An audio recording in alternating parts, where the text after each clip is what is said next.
not the heat. It's just standing out there in the heat for a long period of time.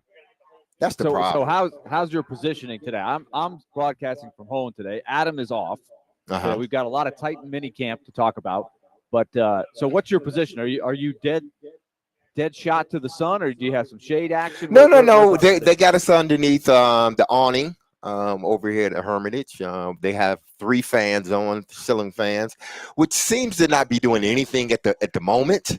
They're just on, and I don't know if they're blowing air or they're just accumulating all it the heat here underneath this awning. So but yeah, I'm positioned in a good place where I am not going to take on direct sunlight, and that's what you want when you're doing a radio show on a golf course. Do not take on direct sunlight.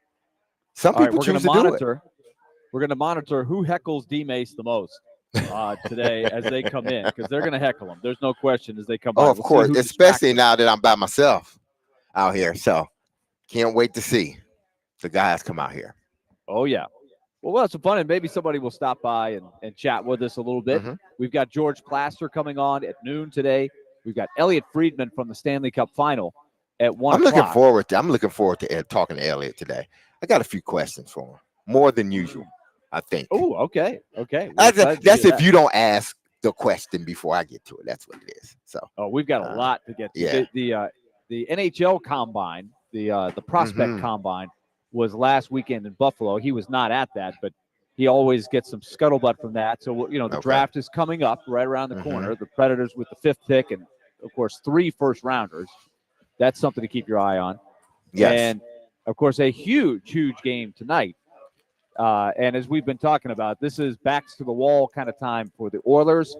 And it does look like, in addition to not having Zach Hyman, who they haven't had for the whole series so far, the former Predator Victor Arvidsson looks like he is not going to play tonight, along with another, I wouldn't say, super important defenseman, but one of their guys, and that's John Klingberg. So a couple of more guys not available to the Oilers. So I think they're a pretty decided underdog tonight, but they do have a guy that wears number 97. Hey, they've had 97 the whole time, and 97 hadn't been there. He's been 79 out of here. That's what he has been. They found a way to contain, Connor McDavid to an extent. He's still an unbelievable player, but man, oh man, the guys around him, they've really been able to, corral him. So they just hope that the guys around him don't catch fire. But Arvidsson. Hey, we talked about this, Willie. Do you think it's because of the nature of the game and how physical it's being played? And, Arvia is not going to shy away from it, I don't think, but it's just the nature of the game. And when you're a smaller individual, it tends to wear on you, especially when you've played, a long playoff season. No question about it. And we know Victor Arvidsson, right? Victor Arvidsson is not a big guy. Exactly. Always, what makes him great, what makes him a really good NHL player is his willingness to take the punishment and stick his nose into the toughest areas, knowing that he's going to get pulverized, right? I mean, he did it as a Predator. Yes. And I think when David Poile signed Victor Arvidsson years ago to a long-term deal, and it was one of those, let's lock him up early for a price that we like.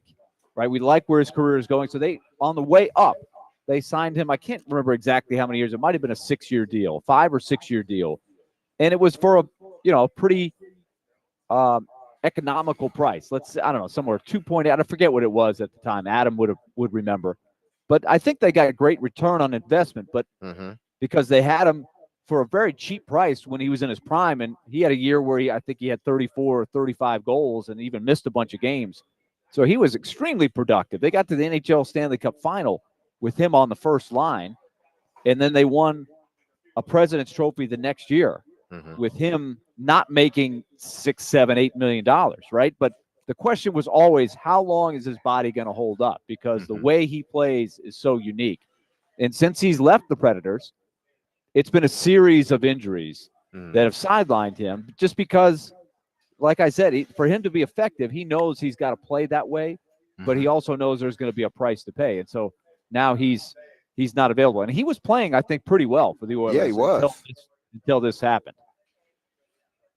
Yeah, he was. So we will see if that having Arvidsson not in the lineup, how much one Florida can take advantage of it, but then how much two it will affect Edmonton moving forward. So, but yeah, those are some of the questions that I would love to ask today. Ask Elliotte. Might be a long one today with him. Yeah, we're going to have some good ones for Elliotte for sure.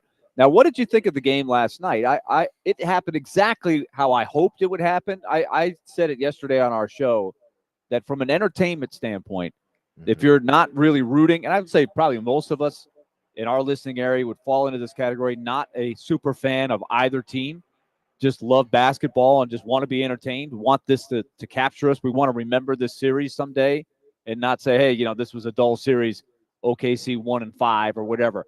But it was exactly what the NBA and what us looking for fun got. And that the Pacers played really inspired.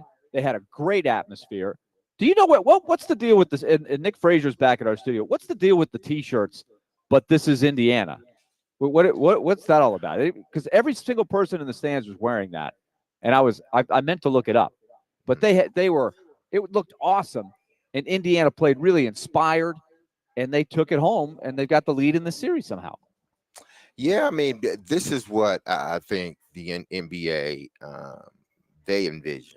A more closely contested game, not a blowout majority of the game, and then you lose some of your viewership, and then all of a sudden, you get a exciting ending, and half the people have checked out, and the other half, they stayed in there. But you want a more competitive game, because I think that's what Adam Silver is going toward, regardless of how you feel about him, what you think about the league. He's trying to create parity.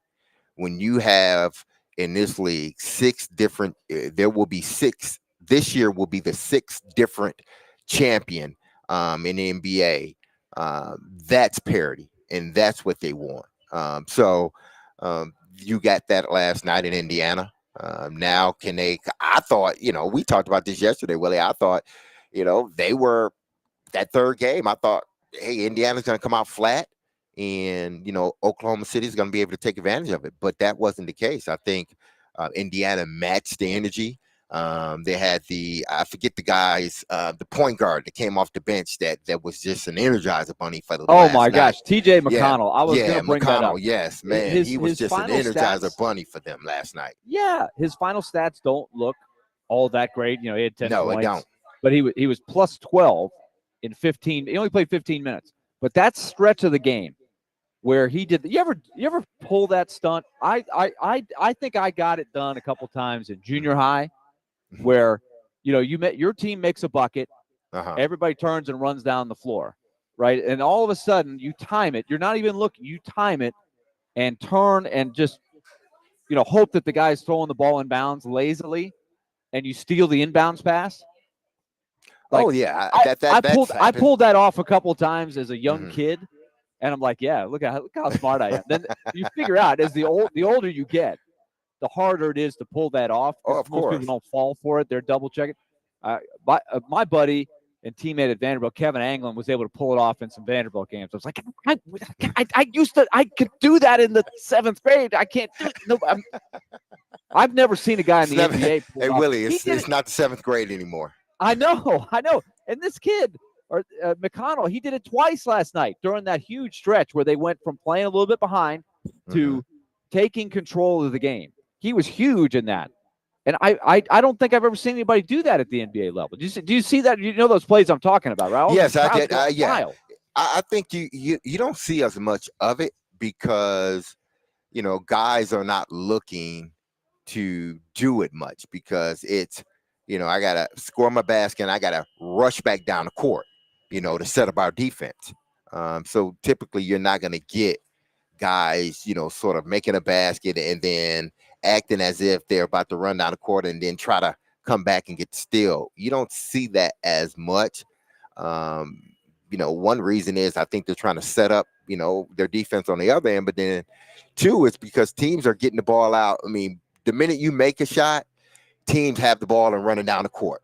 So you don't even have an opportunity a lot of times to sort of conduct the play like that. So, but yeah, you're right, Willie. You don't see it as much. And when you do see it, a lot of, majority of the time, I would say some of the times you get a situation like you got last night where he's, getting steals because he's playing from end to end in regards to defense.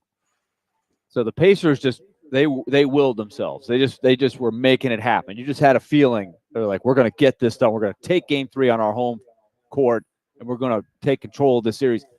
I feel like OKC will bounce back. I still think they're the better team, but I think now we're going to enjoy a really good series. Now it wouldn't surprise me, right? If it goes 7. No, it wouldn't surprise me if it does. I still believe that, it goes, 6? It has to go 6 now because Indiana's up 2-1. Sure. But I think this thing goes at least 6. If it goes 7, I wouldn't be surprised. But I think Oklahoma, they'll take, the game Friday, I believe, and then they will end it in OKC. And not even because do they come back to what they have 2 in OKC, 2 in Indiana, and then is it the last 2? How do they do that? 1-1-1. They switched it back. 1-1-1. Okay, 1-1-1. We were talking about this yesterday. Yeah, we were just talking about it yesterday. In the early 90s, they switched it to 2-3-2, and they kept it that way for a long time. And I forget what year they switched it back. But I do think it does change the dynamic when Game 6 goes back, would come back to Indiana. Mm-hmm. So the Game 5 is back at OKC. Game 6 would be Indiana. And then if there is a Game 7, it would be back in OKC.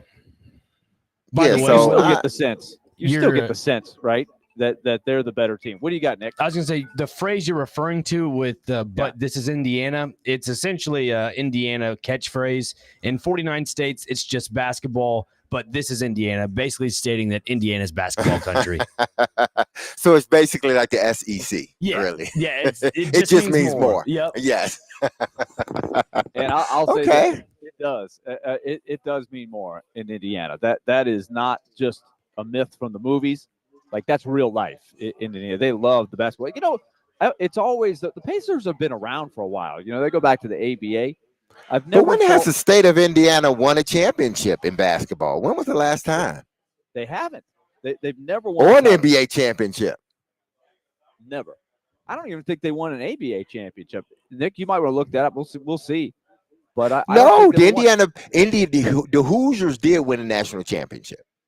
Oh, absolutely. I'm talking about the Pacers. Yeah, they were. Yeah, Bobby Knight, I'm saying, like, what team from Indiana has won a national championship? When was the last time a team from Indiana won a national championship? Any type of championship, football, NFL championship, NBA championship, Major League championship, hockey championship. When was the last time? And they talk about it means more. I'm just picking with. I'm trolling them. I will say they've had 3 ABA championships: 1970, 72, and 73. That's ABA. Man, I wasn't even born. Okay. And then Bobby Knight won it, of course, 3 times. He had the undefeated season in 76. Then he had 81 with Isaiah Thomas, and then 87 with Steve Alford in that group. And so that was the heyday of Indiana. He stayed there for a long time. They had a lot of great teams, but they never won the whole thing again. Indiana State didn't even win. They lost to Michigan State. Yeah, so I notice how you worked that in for sure. Exactly. I had to work that in. Are we counting Notre Dame? Are we counting Notre Dame? Technically, they're in the state of Indiana. But yes, technically they don't belong to anyone. Island. Yes. And Notre Dame don't belong to anyone, okay? They're just their own whatever. So I'm not counting them as an Indiana school. And it's been a while since they won anything. Exactly. So that's a hungry state. That's a hungry state. And talk about it just means more. I'm just trolling y'all, Indiana. State. Did you see Reggie Miller on the sideline wearing the Mark Jackson? Yeah, he had the Mark Jackson. That may have been some inspiration, Oh, I'll bet you he's there in the same spot for Game 4. Oh, of course. Supposedly, Absolutely. the Pacers are undefeated with Caitlin Clark in attendance at 8-0. Oh yeah, I saw that. She was there front and center as well. You know what? They so it's the Caitlin Clark effect. Then that's what they're saying. 8-0 with Caitlin Clark there. How about that? Oh wow. Ah. Oh man. Okay. Well, so there's some serious coming, stuff that the Thunder's got to deal with now. Yeah, absolutely. Now that Caitlin Clark has staked her claim as being a lucky charm, OKC, y'all better find y'all a lucky charm. All right, so game Whoever 4 is perk. Friday night. Friday the 13th is game 4. Ooh, with the Pacers Friday the 13th. Oh, snaps. You ever watch Friday the 13th? Of course, original? Willie. Who didn't? Yes. Who didn't? If you haven't watched it, you must have your head I guess this sand. is a better question for somebody our age. How many of the Friday the 13th have you seen? I've seen all of them. Even the cheesy Friday the 13th in New York. What? I've seen that one too. I actually in saw Manhattan. That one what was it called? Manhattan, New York. I even saw the one where he went in space. No, Willie, I've seen it. Willie, I've seen them all, and I would love to hear our listeners. Please text or call in and let us know. Have you seen them all, and which one was your best? Okay. So game 4 is Friday the 13th. That's our question for our phone and text line, driven by WilsonCountyHyundai.com. How many of the Friday the 13th have you seen? And I have no idea what D-Mace is talking about with the one in space. I have no idea. I did see the one in the theater. One in space. I saw the one in Manhattan. Jason Takes Manhattan or whatever. I saw that in the theater. I'm sad to say. I did see that one. So I've seen a lot of them, but there's like 13 of them, aren't there? Friday the 13th. There's one more that's coming out. They got to have one more Friday the 13th for Friday the 13th. The 13th Friday the 13th. But like half of them are like the end of Jason, and then it's not the end. He's back the next time. So 615-737-1022. It's never the end of Jason. He's always there. 615-737-1025. How many of the Friday the 13th have you seen? In the meantime, we'll talk Titans minicamp. Couple of stories to hit on. We'll get Jim Wyatt did a really good piece catching up with Lloyd Cushenberry. We were talking yesterday how great it would be if they can have Lloyd Cushenberry still being a productive part of their team when the new stadium opens in 2027. That's kind of our theme. Is who's out there right now is going to be a core piece in 2027. Is Cushenberry one of those guys? We're going to talk about him a little later in the hour. We're also going to talk about a decision that Brian Callahan made next, and that is a little bit more of the team bonding flavor. And I'm sure there's going to be some eye rolls by some people out there, but we will discuss when we come back. You're listening to DVD here on 102.5 The Game.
And the rookies stick around next week. Yes. What will their schedule look like before they leave? They'll be pretty busy in the morning. They'll still have some lifting and some work in the weight room with Zach Woodfin and his staff. The player engagement staff takes over. They do a couple things with them as a group. They go visit some places around Nashville. They'll also do some player development stuff, some things that just, leadership development, kind of wrapping up their off-season program as well. They kind of go through their own congruent process as this off-season program runs. The rookies run as well with their own programming. So it's their finalizing of their off-season as well. Get to keep them for one more week. So it's beneficial. It's good for them. And they get a chance just to be with just the rookies together for one more week and a little bit of reflection on the off-season and where they're at and where we're headed. That's Brian Callahan talking about the plan next week for the rookies. They'll stick around and hopefully bond. Of course, there's a very important rookie class here. They have got to get some pieces here. As we discussed yesterday, the foundational pieces on this team are next to none, and it's all speculative. Yes. And so, boy, do they need some hits from this rookie class, so they'll be around. And that's going to be the theme of our next segment here is Brian Callahan's plan to try to do some team bonding. You're listening to DVD here on 102.5 The Game. A couple of things from our text line driven by WilsonCountyHyundai.com. We were talking about Friday the 13th because that's the next NBA final game. Joey from Bellevue says he's seen all the Friday the 13th. Absolutely. Jason 10 was awesome. I could not tell you one thing about Friday the 13th part Jason 10. X. It was Jason X. That's when he was in space. Oh, my God. I've seen every one of these Jason movies, even Freddy versus Jason. He says Freddy versus Jason is his favorite. What? Yeah, now, I've seen the first. I saw the first 5, and then I saw whatever number Jason Takes Manhattan. I don't know what number that was, and after that I was done. I was just like I've seen enough. But I was into the first. 4, that was 8. The first 4. That was the 8th one. Really, yeah. Yeah, that Randy was says, one, hello, weirdo here. Never seen a single one. Come on, Randy. What's going on? Wow, Randy. What's going on, man? Are you scared? Are you afraid of scary movies? Or are you just like, afraid of big guys in hockey masks? Our buddy Hair Metal Henry is popped in. He says, I had to stop at part 3. That was Jason 3D. I remember that one. He said it really started to get ridiculously bad. Number 2 scared me the most when he jumped through the window at the end. He was 10 years old. Than he was at the time. Yeah, I'll tell you, that got when I was in grade school, people would talk about those movies. My parents never took me in the theater that early. It was always when they came out on VHS and you're passing around your friend's house. It's a little less scary than when you're in the theater. But people would be like, oh, my God, you got to see Friday the 13th. Oh, it's so scary. I can't believe he went through the window. Like, it was just like the chatter in your school. Well, not many people saw it back in the younger days. If you did see it, it was because either you snuck and saw it or your parents were just like, hey, I don't care what you watch. Matthew says, I've only seen 2. Watched it. Did you snuck into the studio and watch it? Or stuck into a movie theater to watch it? Of course, Willie. What do you think I did? Okay, so what was your strategy? What was your strategy sneaking into the movie? You got to understand, back then, it was a little bit lax, Willie. We're talking about the 80s, 90s. I think the first one came out in 88. No, 1980. Good Lord. First one came out. So back then, things were a little bit laxed. So, you can, when the person's not looking, you can kind of shimmy in. What we used to do is one person would pay, then that person would go in, open up the back door, and everybody else would come in. So that's how we did it. That was a full-on operation there. It was so lax back then. Oh, yeah. I would absolutely buy the ticket for one movie, maybe the PG movie, and then slide a couple of theaters down to the rated R movie and jump in there, right? Everybody's done that. Oh, of course. Yeah, but my homeboys was with me, man. We had to take turns. You pay this week to get everybody else in. Okay. And nobody ever got nailed at the back door? Nah, nobody got nailed. Thank God. Thank God. Good operation. Now, did you ever stay for a second movie? Like you go to one movie, No, like, because you couldn't "I'm in do that. here. Because I'm if just they going to the see you second room." roaming if they see you roaming the halls, they know like we ain't let this many kids in. And typically, like, where your ticket at? So All right, what's the we're most out of there after people? that. What's the most people you ever snuck into one movie with I your think buddies? it's been 3 of us. I think it's 3 of us. Okay, Well, so not 4. too many. Me. Yeah, Yeah, if you not get too too many. many I ain't people, let then in you're the gonna get whole. caught. I didn't let in like the whole, little league football team. Yeah, That would Willie, be a I didn't little let the too whole much. little league team in. right, But well, yes, maybe that's what speaking the of Titans teams. are going to do. Yeah, speaking of teams, bonding, you guys had a strong bond to be able to do that. Mhm. Put yourself on the line to help your buddies get to the movies for free. But what do you think of the latest thing? Shireen Williams wrote about this, and I think Paul Kuharski had the bulk of this, but got into the details of what Brian Callahan has for training camp. And so I'll ask you, of all your training camps, and I know your answer at the beginning was TSU, right? And Mhm. you've had training camps on site at the team facility, and you've also had training camps off site. And it sounds like there's going to be a mix for Brian Callahan this year. Yeah, I've done it both ways. Where when I first got into the league, where we did it on campus at TSU, but then we left and did camp somewhere else. But that was in lieu of scrimmaging. I think we scrimmaged Atlanta that year. It might have been, and then drove to Atlanta and played in the game. But teams try to, because you don't want your as good as it may sound, you don't want your team getting too comfortable. In training camp, whether every training camp is the same. I know where we're going. This is the same. That's the same. And then people tend to get laxed, or people tend to get comfortable.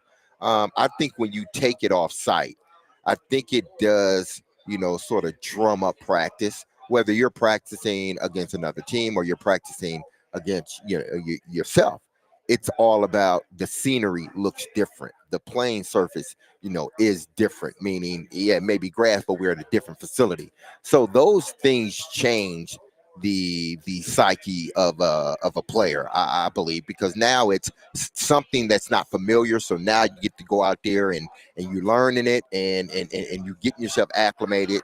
All the while you're competing, so it's more factors involved. But I think it's a good idea. We did it when I was in Baltimore. We never had camp at the facility. We always had it in Westminster, and I think they may still have it in Westminster, Maryland. But our camp every year I was there was at Westminster, Maryland. It's about 45 minutes from Baltimore. But it got the guys. It gave us a chance to get away and just concentrate on the people that are within that sort of within that campus, meaning the team, and not having to worry about other things and other distractions. Even though some guys got an opportunity to go home, but who wants to drive 45 minutes after practice? Nobody wants to drive 45 minutes after practice to go home. Typically, guys just stay there and stay in a hotel, and you spend the 2 weeks up in Westminster. But now, we've all seen where camps now are done at the facility. Everything's there for them, and I understand why. But I think what Brian Callahan is trying to do with this team, I think is a good thing. I don't see a negative in this. Because he's trying to pull every lever he possibly can to get this team to be a cohesive unit, to get this team on the winning track. And if taking them off a campus for a while and traveling and practicing against teams, if that's going to help, then so be it. Let's give you an idea of what they're doing here. If you have not heard, August 6th, and this is after training camp gets started, they will leave for Tampa, practice against the Buccaneers in Tampa, August 7th and August 8th, ahead of their preseason opener August 9th. So that's not unusual. That's what a lot of teams are doing now. You go play against other teams, you have the hard practices, and then the game is a little secondary. You rest who you want to rest. Then they'll fly to Atlanta after the game, take August the 10th off, have a light practice on August 11th at the Falcons practice facility. Then they'll hold practices against the Falcons the 12th and the 13th ahead of their preseason game. So here's the quote from Callahan. I wanted to go away from camp. this is via Paul Kuharski's website here. We looked at a couple different options. A lot of them didn't wind up making a ton of sense. So we were trying to figure out, how do we try to make training camp feel a little bit more like training camp? How do you find a way to get your team together? Because nowadays practice ends, the day's over at 5:30, and everybody goes home. So it's more like preseason practice than it's like training camp. So I was trying to find a way to manufacture a little of that training camp feeling with going on the road for 2 straight weeks. They explored spending time in Napa Valley or Newport Beach, California, or the Greenbrier in West Virginia. They couldn't make the logistics work, settling on Tampa and Atlanta instead. So it sounds like it's really not a camp. It's like a moving camp, but they will be sort of away from Nashville for a while. Yeah, and the part that I didn't know that it surprised me, and I'm not sure if he's talking about these OTAs or mini camps, or if he's talking about the season, or is he talking about everything together? You know, mini camps, training camps, the season. That they're out of there by 5:30. Like, in what world? Like, camp for us was, you get up, we're on the practice field by 8 o'clock, 8:15. We're off by 10 o'clock, somewhere around there. Then we go back, we have breakfast, we have lunch, we rest, then we come back for an afternoon practice, and then we go back, treatment, have dinner, then have meetings. We wouldn't get out of meetings until like 9:30, 10 o'clock. So what you're telling me now is they're at home by 4:35? Wow. No wonder it takes these teams so long to jail once they've broken it down to the studs. They don't have enough time to do anything. So that was something that was new to me. I hope maybe he was just talking about that's the new NFL, where they're home by 5:30. But that was never the case in the years that I played, that we were home by 5:30. Hell, we might have been off the field by 5:30, but not going home. Well, this is another thing we're going to discuss later in the show, and that is the adjustments. Brian Callahan does appear to have a little different mindset, and it appears that he has gone back to the drawing board and said, okay, what went wrong last year with our staff?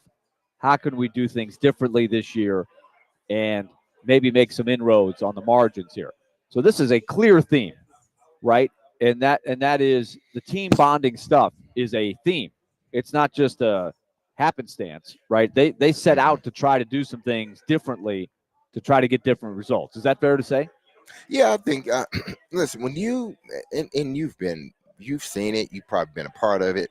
I don't know how bad teams were that you've been involved with, but this happens every time when a team comes off a really bad season, and it's not because they've had injuries. It's just because the ball club isn't good.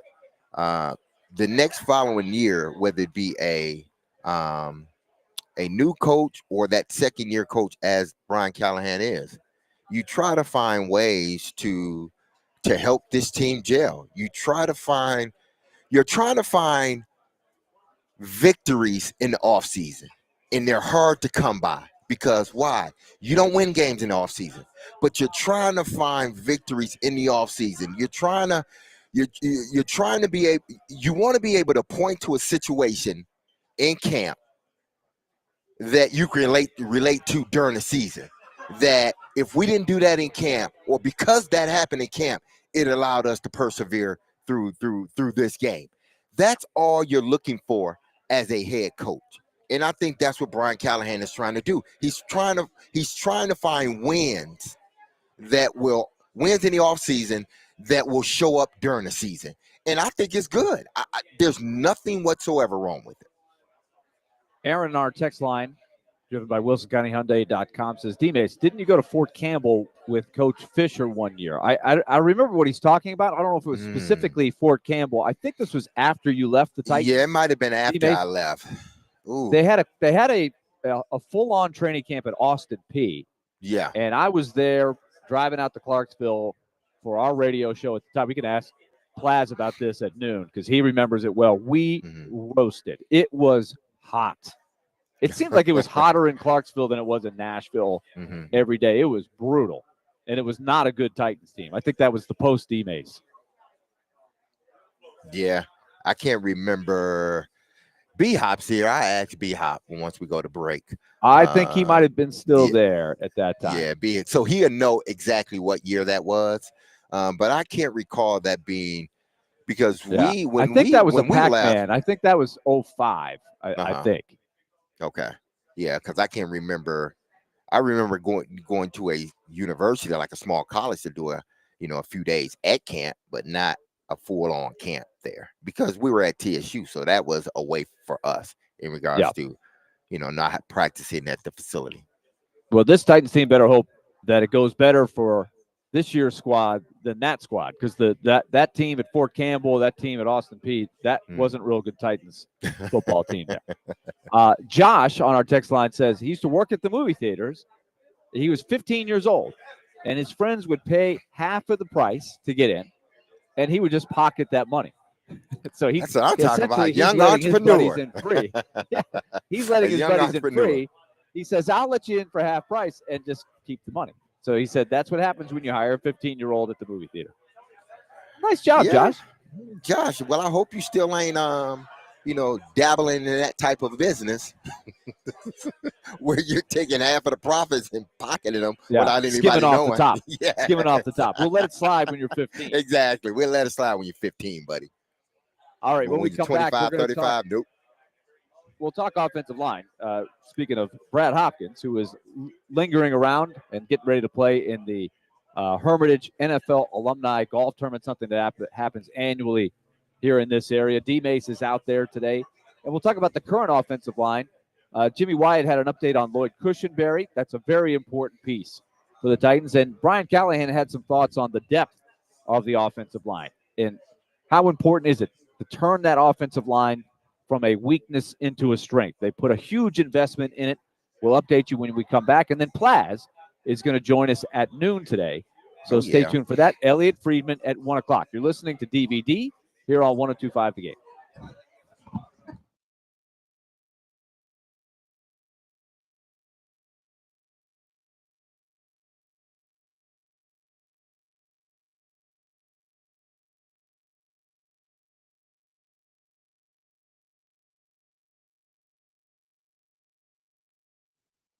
Hey, I want to tell you about Loan Pronto, an A-plus rated service by the BBB, Better Business Bureau, and they've got 2,500 five-star Google reviews. So they're well-rated, they're time-tested, and they've got a product that works. What does Loan Pronto do for you?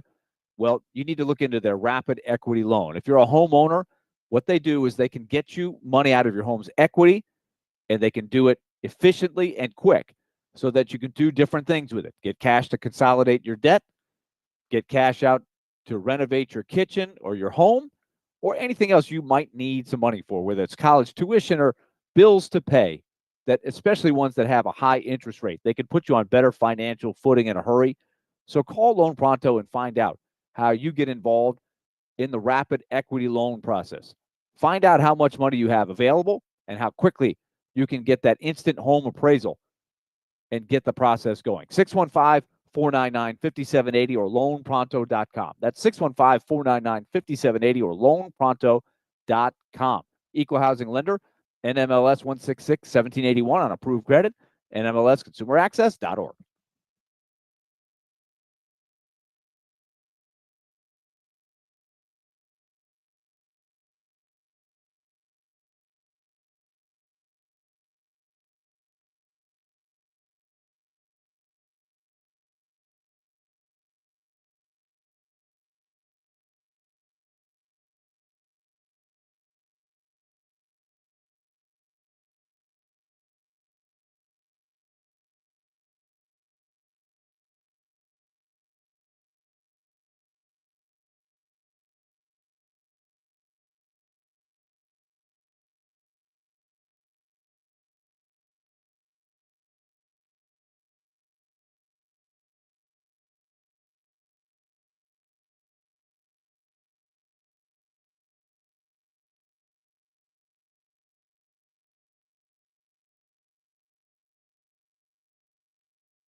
A lot of talk has been made about the offensive line and trying to solidify the starters, but how do you feel like the depth pieces are coming along in terms of building that and having it to a point where there's not a lot of drop off if guy number 6, 7, or 8 has to play? Yeah, inevitably they all do.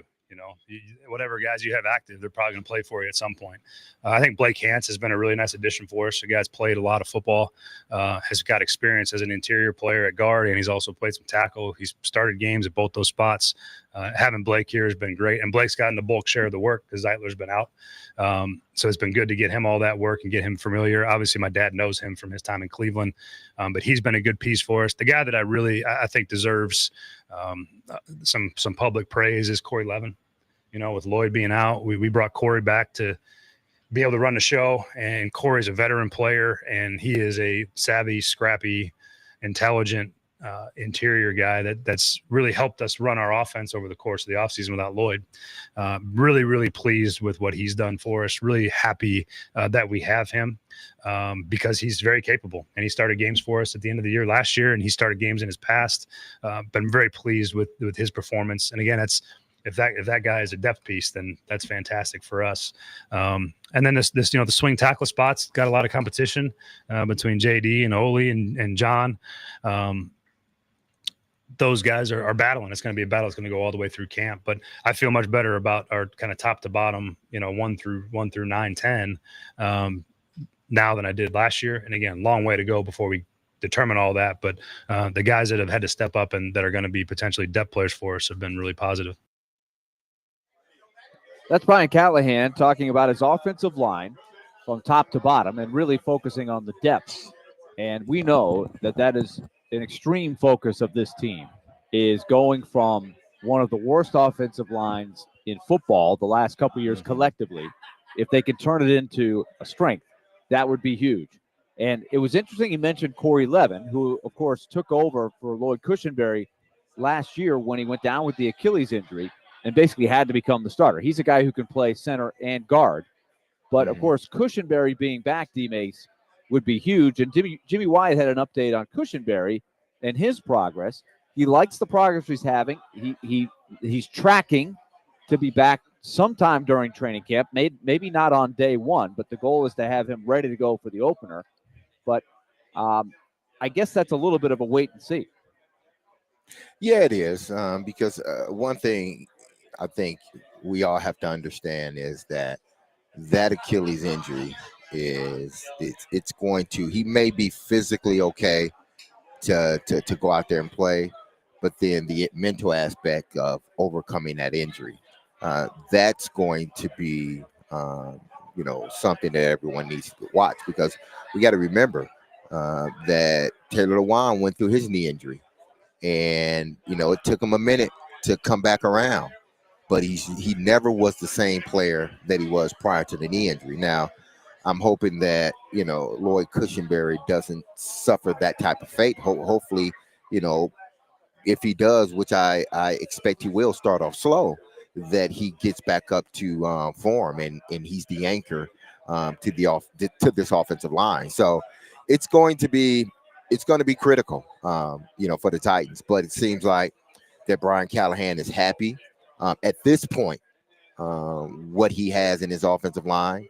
I think they legitimately believe that they have 5 guys on that starting offensive line that can compete with any defensive line out there. Now, that is yet to be seen, but I think, and he even said, I feel better about this group this year at this time than I did the previous group last year. So hopefully they can continue to develop and build that cohesiveness they're going to need, because the offensive line, one thing I know about the offensive line, that's the one position that it does take time for those guys to really gel and start playing the way that I'm sure they want to play. It's not an overnight thing where all of a sudden you add Zeitler, you put Dan Moore Jr. on one side, then all of a sudden you switch JC and now we're fixed, we're done, we're good. No, they all haven't played together. Even Cushenberry, his playing,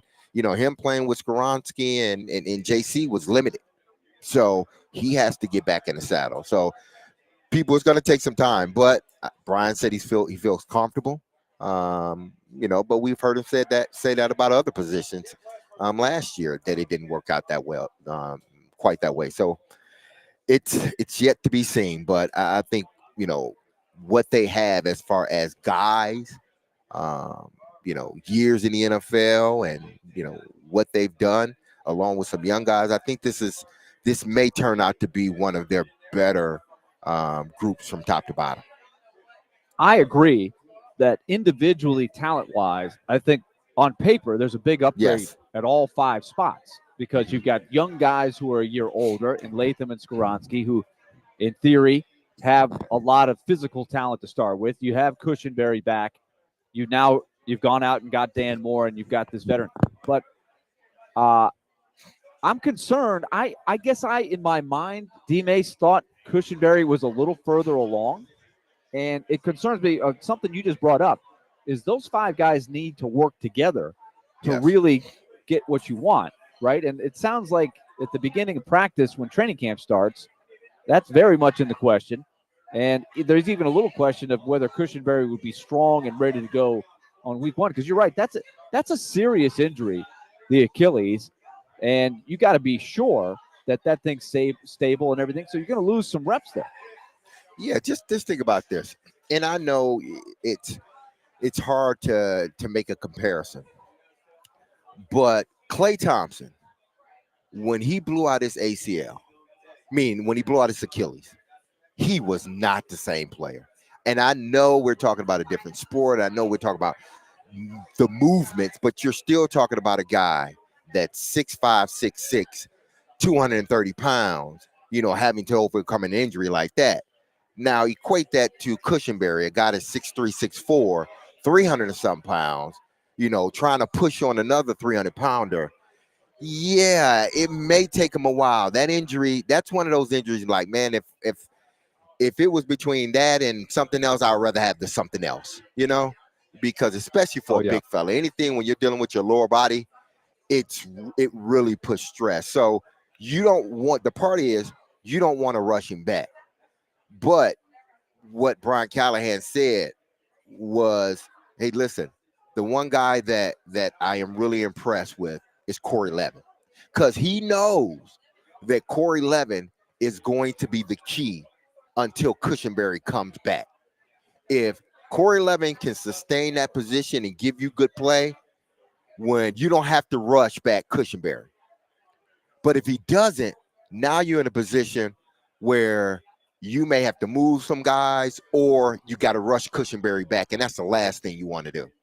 Yep. I'm also rethinking. I'm a little bit worried. I sound like Jared. I'm worried. I'm concerned that Cushenberry will be on our list of players that you feel like are part of your foundation when the new stadium opens in 2027. Cushenberry's got a long way to go to get back. He's at an age where you hope that offensive linemen who are durable can play into their low 30s and play really well. That's what we would need to see from Cushenberry, but that's a pretty significant injury. Let's see how he comes back from it. When we come back, we'll get Plaz in the mix. We'll talk about the NBA Finals. He's also got a chip on his shoulder about the Braves. The Braves are struggling. D-Mace, your Tigers are sailing along, having a great year. Absolutely. My Mets are playing well. I'm knocking on wood every day because you never know when it could go south for the Mets. The Braves are struggling, and Plaz is ticked. So should we be upset? The Braves are always good. He says, ask me about the Braves. So we're going to talk that. And, of course, Plaz is always dialed in to the NBA and NHL Finals. We'll have some fun with Plaz when we come back. And also we'll ask him if he remembers that hot training camp at Austin P, because I know he'll have some things to say about that. So Hoppy told me it was after he left when they went to Fort Campbell, Fort Campbell, or one. Yeah, he said he was already gone. So we're talking, a little bit later than that. Good for him. He didn't miss anything. I promise you.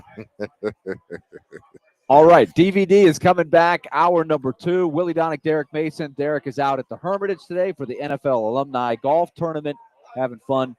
So stay tuned. Hour number 2 is next.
Hour number 2 of DVD here on 102.5 The Game. Willie Donick and Derek Mason here with you today. Adam Bingett is off on a little vacation. He'll be back with us on Monday. We're broadcasting from the Busy Bee Plumbing, Heating, and Air Conditioning Game Nashville studios, home of the $99 yearly Beehive membership, where the buzz is always about great service. D-Mace is out in Hermitage for the NFL Alumni Golf Tournament. That's where our next guest sidekick, Kelly Holcomb, is also today. So I'm sure it's just a matter of time before Kelly comes by and starts heckling D-Mace about the upcoming underdog season. Well, I ran into him already. Yeah, I ran Oh. into him already. He didn't mention anything just yet. But best believe I will mention it now. I will heckle him when I see him. Yes, and both of you don't have a lot of bragging rights because it was Chris Sanders that ran away with the competition last year. But I believe our next guest, I'm hoping, will be back in the mix next year after being not in the competition for a rare time in the last 30-some-odd years that we've had the silly underdog picks, because he was the creator of it. Plaz is on the line with us. Plaz, what's going on? So he has Willie, what's going on with you? Hey, so Plaz, you got to deal with Chris Sanders' antics during the season, possibly. I'm not sure you're ready for that. Yeah, I mean, look, I know what it's all about. You know, he goes down the list of other games. Lehigh versus Wabash. You know, there's a lot of that goes on, and it takes no skill. He just kind of gives it an eeny, meeny, miny, mo. And today's underdog is Incarnate Word. And you know it's all feast or famine with him. And see, Chris Sanders has won 2 underdog titles just by taking basically the biggest underdog every week. And if it hits, he gets big points. And so he had Vanderbilt against Alabama last year. He had Vanderbilt against, I think, Virginia Tech as well. So he had some big ones last year. Oh, my goodness. It was unbelievable. He had the thing won by October 15th. Yeah, it was over. So he actually started taking teams with stands on both sides. Oh, not always. But Plaz, he committed the ultimate sin. D-Mace, tell him what the ultimate sin was. Oh, my goodness, Plaz. See, in the last week of the season. Yeah, this tells you he really has no, allegiance to anybody when it comes to football or college football. This is something that I know, George, you have never done. Say if you went to Ohio State, George, which I know you didn't. You went to the one Vanderbilt University, the great University of Vanderbilt. Hey, I couldn't get in, so to me, it's the great Vanderbilt University. But you could. You would have never in your life picked, if you went to Ohio State, Michigan to win anything, let alone a game against your former team, would you? First of all, if you do that, when you think about how bitter that rivalry is, here's sanctions that should be taken against that. Number one, he should never be allowed back in the state of Ohio. That Absolutely, yes. Pure and the simple. entire state. Yeah, the entire state. And then he should have his Buckeye card taken away from him. He's no longer a member of Buckeye society. He's a mercenary. Yeah, that's pretty much how we summed it up when he made that pick. It's pretty much how we summed it up. There's no way Michigan to beat Ohio State, and of course they did. Exactly. Yeah, and even though he's a good human being, there's no excuse for that. Derek, you're absolutely right, which is part of the reason you're going in the Tennessee Hall of Fame, Tennessee Sports Hall of Fame in July, because you see these things. Exactly. Absolutely. Absolutely. There we go. I'm glad we got that out there. Very controversial. Very controversial stuff. So, George, first of all, we had some fun last hour. We were trying to think back. We were talking about training camps. Brian Callahan, I think, is going to try to shake up some training camp. He's going to try to keep the team on the road for about 8 straight days. He's going to Tampa. He's going to Atlanta. But you and I experienced, and D-Mace missed this because he had gone to Baltimore by this time. But remember the training camp that Jeff Fisher had at Austin Peay? Oh, my God. Where the average temperature was 106. There were Miserable. no frills at all. We were in the middle of a really hot street. And, one thing I remember was that I used it as the excuse one night, perhaps to go to a gaming establishment. Oh, And yes. Willie, I'll never forget, Matt Mock asked if he could go with me and get the hell out of there. Did he miss a curfew because of you? No, he did not. No, it was not allowed. It was above board. It was not I a just violation of remember camp. It was brutally hot. Nobody was having any fun. And driving up there and back every day, it didn't go over real well. No, and it didn't work very well for the team. I think that was the infamous Pac-Man. Was that Pac-Man or was that a year before Pac-Man? I feel like that was a Pac-Man Jones Titans team. I could be off by a year. Either way, the team was not very good. Did y'all see where he got arrested again? Yes, I did. He What went for number is that? Well, I don't know, but he had a pretty good Joe DiMaggio hitting streak of consecutive years without being arrested. That won a lot longer than I thought he'd be capable of based on what happened while he was here. Derek, my at any point, did you try to counsel him? as a Hall No, of man. Famer? No, I've never have been in a position where that has been an option. I've just like y'all. Well, I guess not like you were y'all. gone, right? But I was, You were gone. I before was he just came in. hearing this stuff from afar. That's all I was doing. I was hearing things from afar. Did that get your attention? Were you guys following that? All of the craziness, of course, ended in the craziest part. It was the awful shooting in Vegas where he made it rain and there was a club and somebody shot a guy and got paralyzed. We had some unbelievable coverage of that. But was that on your radar, D Mace, when you were with the Ravens? Yeah, all of it was. I mean, whether it be that, Big Albert stepping on somebody's face mask, the guy from the Cowboys, the guard from the Cowboys. Yeah. I mean, all that stuff, because a lot of it made like headlines, like sports headlines, whether it was something going on off the field with Pac-Man, whether it was Vince Young doing what he did, or stuff that was happening throughout it all kind of sort of got back and filtered somewhat once it got to Baltimore. But yeah, we followed all that stuff because a lot of it was NFL worthy news. George, you remember Willie, we had the guy on from the club where the incident happened. Absolutely. Oh my goodness. We had all the TV stations in the studio, and they're all filming this. And this guy blurts out, he walked in with the shooter and he walked out with it. And I was like, oh my God, he hadn't lawyered up yet, has he? Oh man, that was a dramatic show. It was, and of course, as we know, Pac-Man Jones was suspended for an entire year by the NFL. After our interview, I think the next day is when Christopher Russo, the Mad Dog, who you still see on ESPN all the time now doing his thing. He's really revived his career, by the way. But he went on his show on WFAN, and he had this rant that we kept playing every day. Throw him out of the league. Have some guts. Right. Remember, he was yelling at Roger Goodell. Show some guts. Throw him out of the league.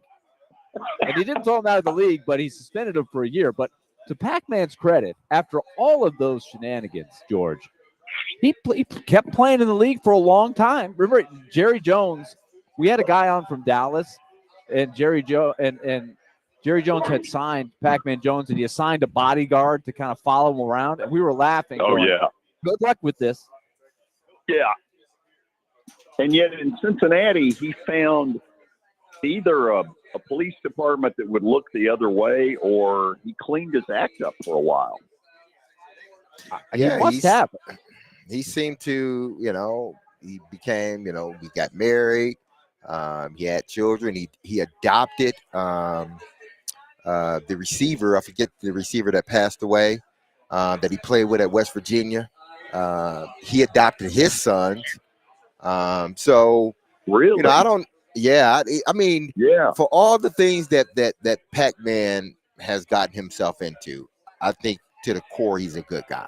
But for some reason, he just can't seem to get himself away from that. But a lot of times it happens, and it says, "Well, he's been, intoxicated," which should tell you, man, you may need to stop drinking some, man.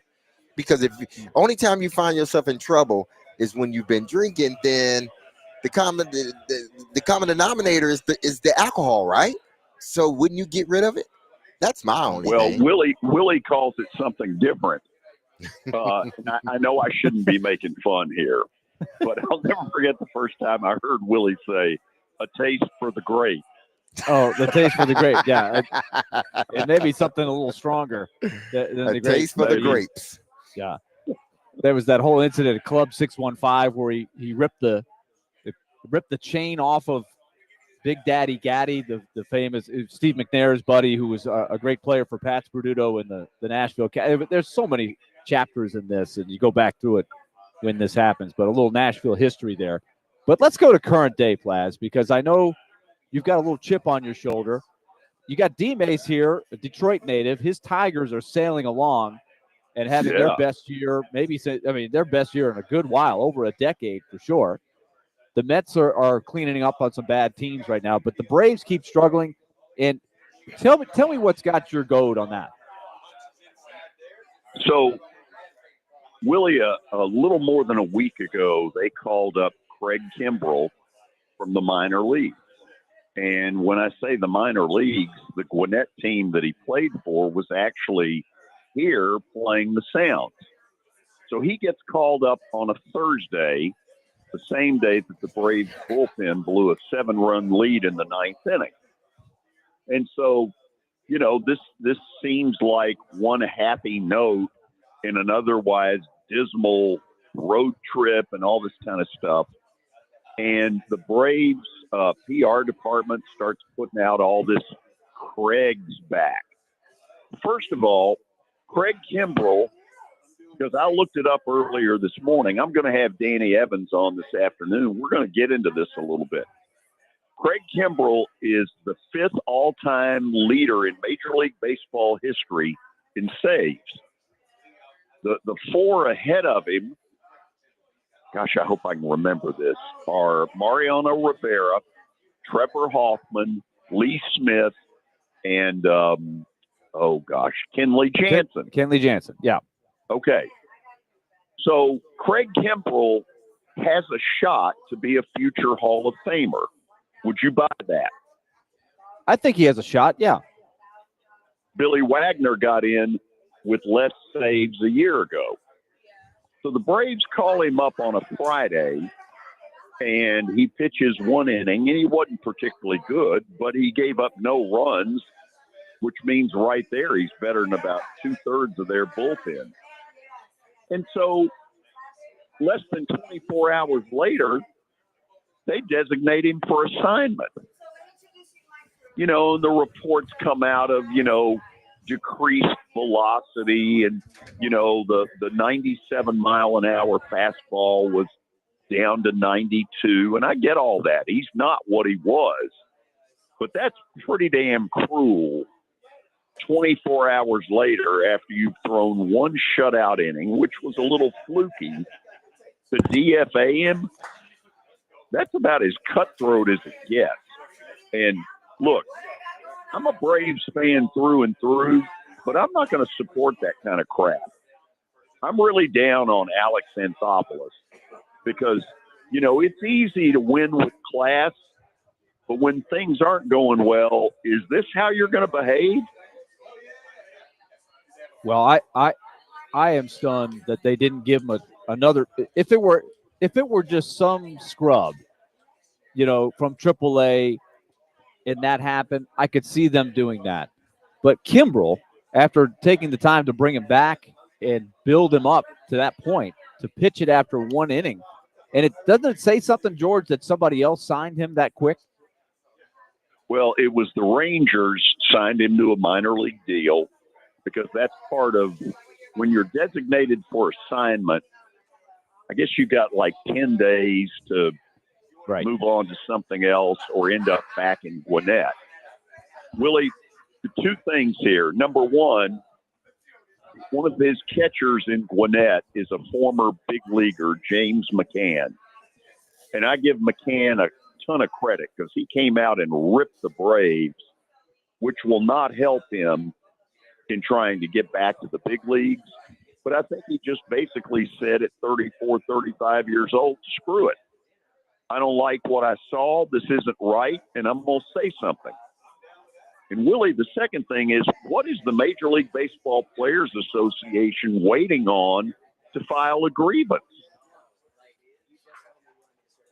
That's a good question. I don't know all the ins and outs of what would the grievance be?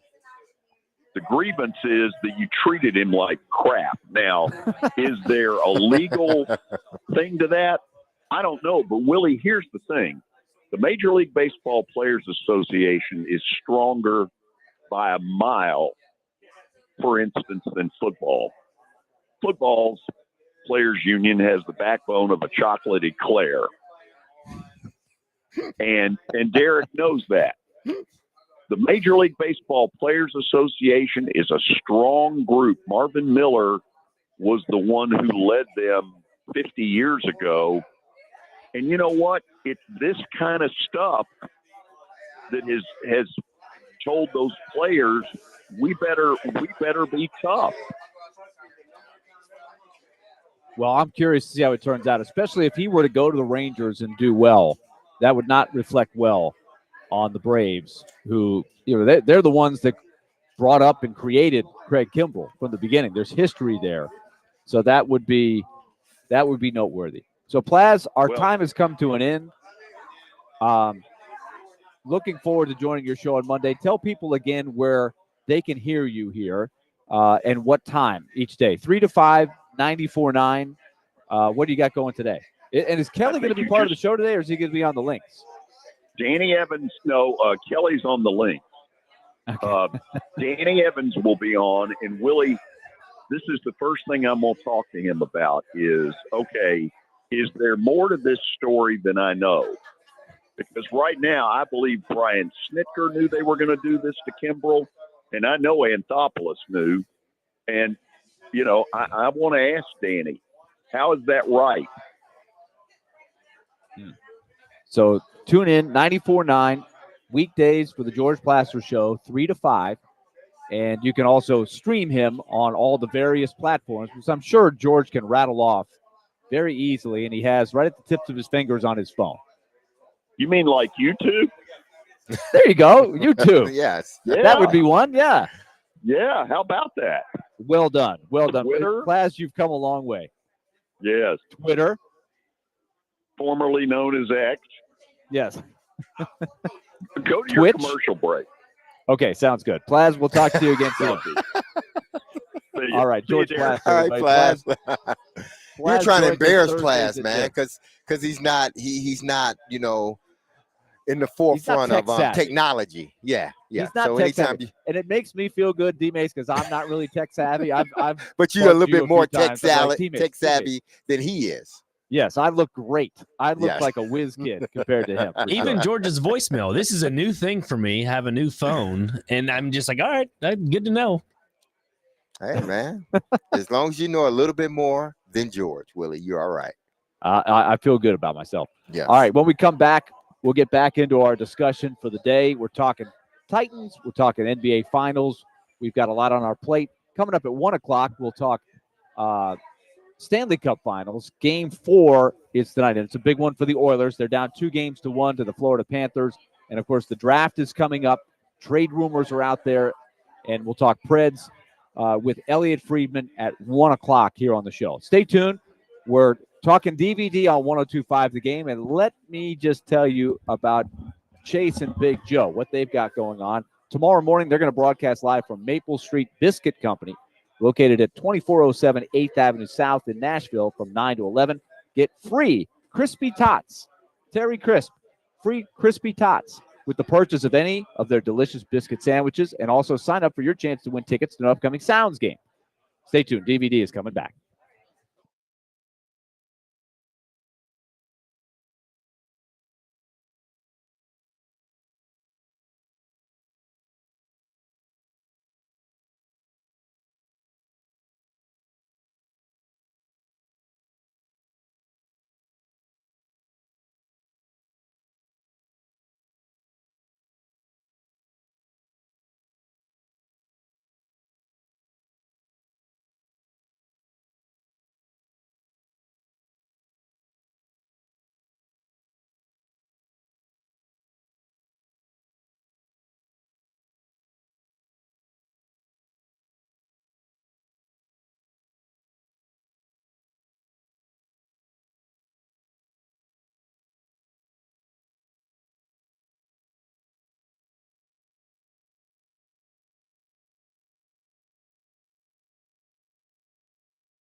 Back at you.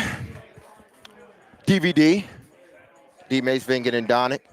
I'm here at Hermitage Golf Golf Course, for the 2025 NFL Alumni Charity Golf Classic. A bunch of my former players, guys that played in the league. Al Smith, who is one of the people that has put it on.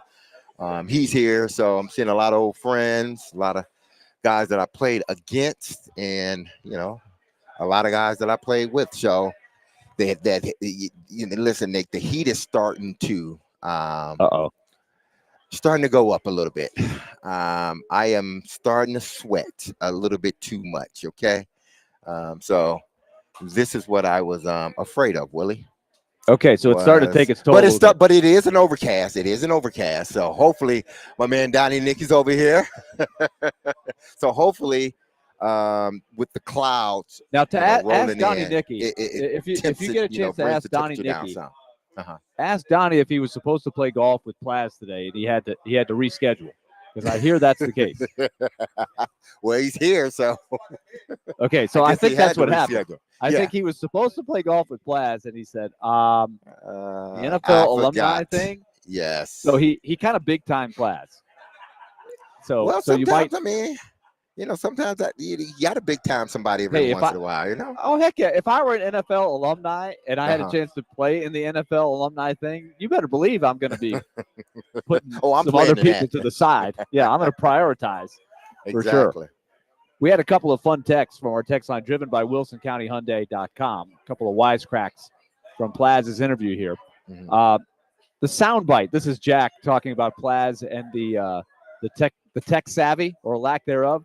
Plaz saying that Twitter, formerly known as X. He said it's the other way around. Hello.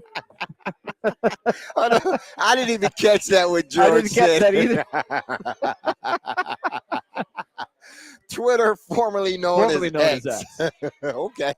Thank you for pointing that out, Jack. We'll definitely. Thank you. Yes. We'll definitely let Plaz know that happened. Yes. Now here's one from Ty, Derek, that he said the difference between the two players' associations. We're talking about the difference between the NFL and the Major League Baseball. The NFL has such a larger percentage of players that aren't big stars on major deals, and he says 80% of NFL, probably closer to 50-50 in Major League Baseball. I do think that's probably an issue. And Derek, you were a player rep for a while. That was a big challenge, wasn't it? As far as getting a player, I'm having the marquee players. Yeah, well, just a lot of players. The major numbers of players in the NFL who have short careers and aren't making a lot of the money, but they're saying, I can't afford to sit out a half a season or a full year because I may not be in the league when it resumes. Yeah, I think it's because a lot of it. Listen, I think if players had guaranteed contracts no matter what, then I think you would be able. I think you would see. Even though I believe, we have come a long way. In Gene Upshaw, the late great Gene Upshaw, headed the players union for a long time and fought for, a lot of the things that started the ball with some of these things that we now benefit from. Our players union may not be Major League Baseball, and there's some reasons why, but the union was started by a strong individual in Gene Upshaw, and it continued. And a lot of the things we have is because people stood in in the gap and fought for players to have what they have. Even other players standing in the gap to make sure that we have certain benefits. That this thing isn't so lopsided, one-sided as it has been in years prior to them truly redoing the collective bargaining and making it more of a partnership rather than just you work for me. You may not like we may not be baseball and we may not be basketball, but I think those that are running the NFLPA, there are some things that I like and I don't like, but I think for the most part they're running it in a way to to advance the game, help advance the game along with Goodell, and advance, the treatment of the players. And, from where even, from when I stopped playing to now, the league has changed so much in regards to player safety and stuff like that. So again, we may not be baseball, but, our union is a strong one. I don't agree with everything, but it is a strong union. It is a different dynamic, no question about it. A couple other texts to get to. Gentleman Joe says, bless you for talking baseball a little bit. We don't get much of it in Nashville. Hey, I like this guy. We need to talk a little more baseball, especially with D Mace's Tigers going well. We'll have to mix a little more in. Yeah, we try to sprinkle, especially this time of year, people, when, we're going to talk about the Titans, and, hopefully in years to come, we'll still be talking about the Predators because they would be in a, Stanley Cup finals. But we know that, there's more than just Titan news. There's more than just, Predator news. There's news out of baseball. There's news out of the college world that we try to hit in the 3 hours that we have with y'all. So if we can talk baseball, we'll talk a little bit baseball, because I know Willie and Adam, they love baseball and damn sure love hockey. I love hockey too. So we try to cover all gamuts of the, of the sporting world. All right, we have one more texter who did not put his name behind this. I assume it's a person, but it says a guy. It says, "Is Derek's makeup running?" I guess talking about the Heat. Oh. Yeah, I guess so. Is that a wisecrack? I don't know if you know this person. I don't guess know. you have to look at the text line and see if you recognize the number. That seemed to be. I don't know if that I don't was even. just is I that don't just a have pot the shot? I don't know if it is or not, because the text line, I believe, for me, because you have a secret text line that you and only the suit can use. I don't have that text line, so I have the one that everyone can use, and right now I don't have it because it was out on us, the other day. Oh yeah, 615-737-1025. But I don't know if that was a pop shot or not. What? Do I got on? Yeah, makeup? what's the is the guy implying? We have to see a follow-up text here. But I don't is have this makeup. Yeah, D-Mace is not wearing the makeup, or is he saying you're just soft? I guess in he's the a heat? wisecrack. Yeah, the heat melted me, man. I guess. You don't look like you're melting on the screen, D-Mace. You're good. No sweat to be seen. Man. Absolutely, man. That's what happens. That's what happened when when Nick so Frazier handsome, has your man. back. Then I think it's a non-issue. Just the sun just bounces off of you, man, and it doesn't melt your skin. No, I'm just messing with you. Let's get back into the sports, Willie. Come on, man. Okay, let's do it.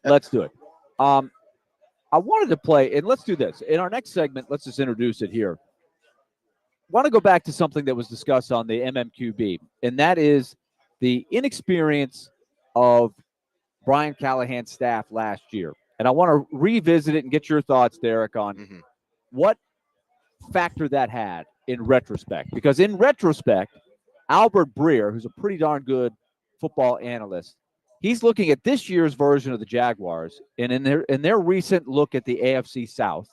And I would recommend listening to that podcast, the MMQB. It's really good stuff, in depth. They have the AFC South this week. So they talked about the Titans a lot, and they talked about all the teams in the division. And they were talking about the Jaguars shaking it up, right? They have a very young first-year coaching staff, much like the Titans last year. And Albert Breer said he underestimated last year what effect it would have to have such a young coaching staff. So we're going to play you the clip in the next segment, and we're also going to talk about some of the things that, in retrospect, hurt the Titans maybe more than we thought, see if we agree with Breer, and see how much better could it be this year now that they've made some tweaks on the staff and everybody's got a year under their belt. So that's coming up here in just a moment on DVD. And don't forget that at 1 o'clock, we'll have Elliotte Friedman joining us. Remember, D-Mace, Vingan, and Donick, presented by Bet365. Whatever the moment, it's never ordinary at Bet365.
Give me an over in any capacity, even 8 wins. You double your total from last year, which is, I think the ceiling is there for that. I think that the talent is there. Okay, so here's my issue. So you have Campanelli as your defensive coordinator, right? Mm-hmm.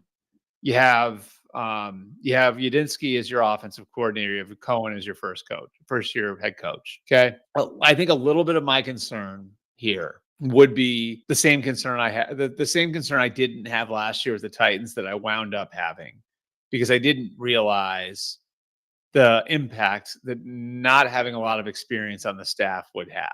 Yeah. And I think Brian Callahan would tell you in retrospect that he wished he put. Doesn't mean your coordinators need to be these guys who've been around forever, but can we get a few ex-head coaches here, or some guys with some input on one side of the ball or the other?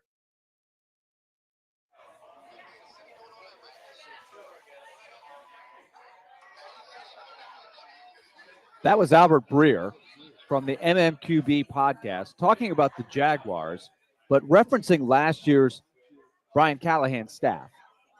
And that was interesting perspective, D Mace, where as we return to DVD here on 102.5 The Game, presented by Bet365, whatever the moment, it's never ordinary at Bet365.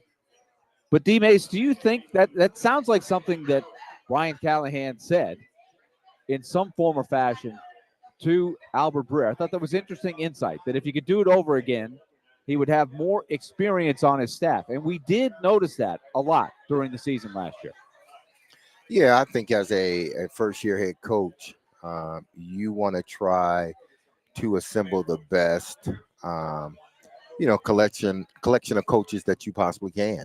Knowing that, guys you may want may be with other teams and will choose to stay with their other teams, or teams may not. I don't know if they can, block you from talking to an assistant coach. But it's one of those deals where, I may want him, but I can't get him because he's still under contract at another team, and he may not want to leave anyway. So you go with your second option. So I think Brian Callahan, as a first-year coach, as we saw with prior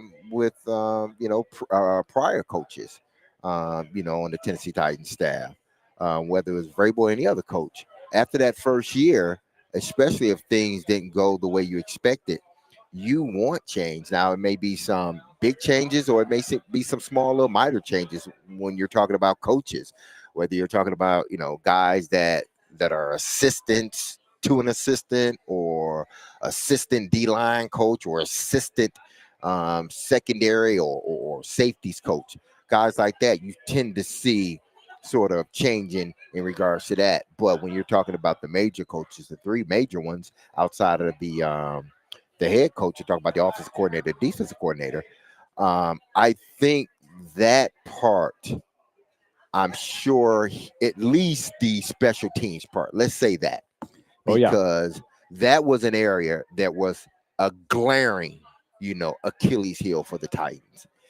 There was no way you could hide what was happening with the special teams unit. Now, I'm not going to sit here and say all of it was the coach's fault, but man, oh man, you just think, had I had a experienced guy, a guy with some years in this league, if I had a guy like that running my special teams unit, what would it have looked like? Defensive side, I'm not sure. I think Denard Wilson I think his defense, you will see a better version of his defense this year.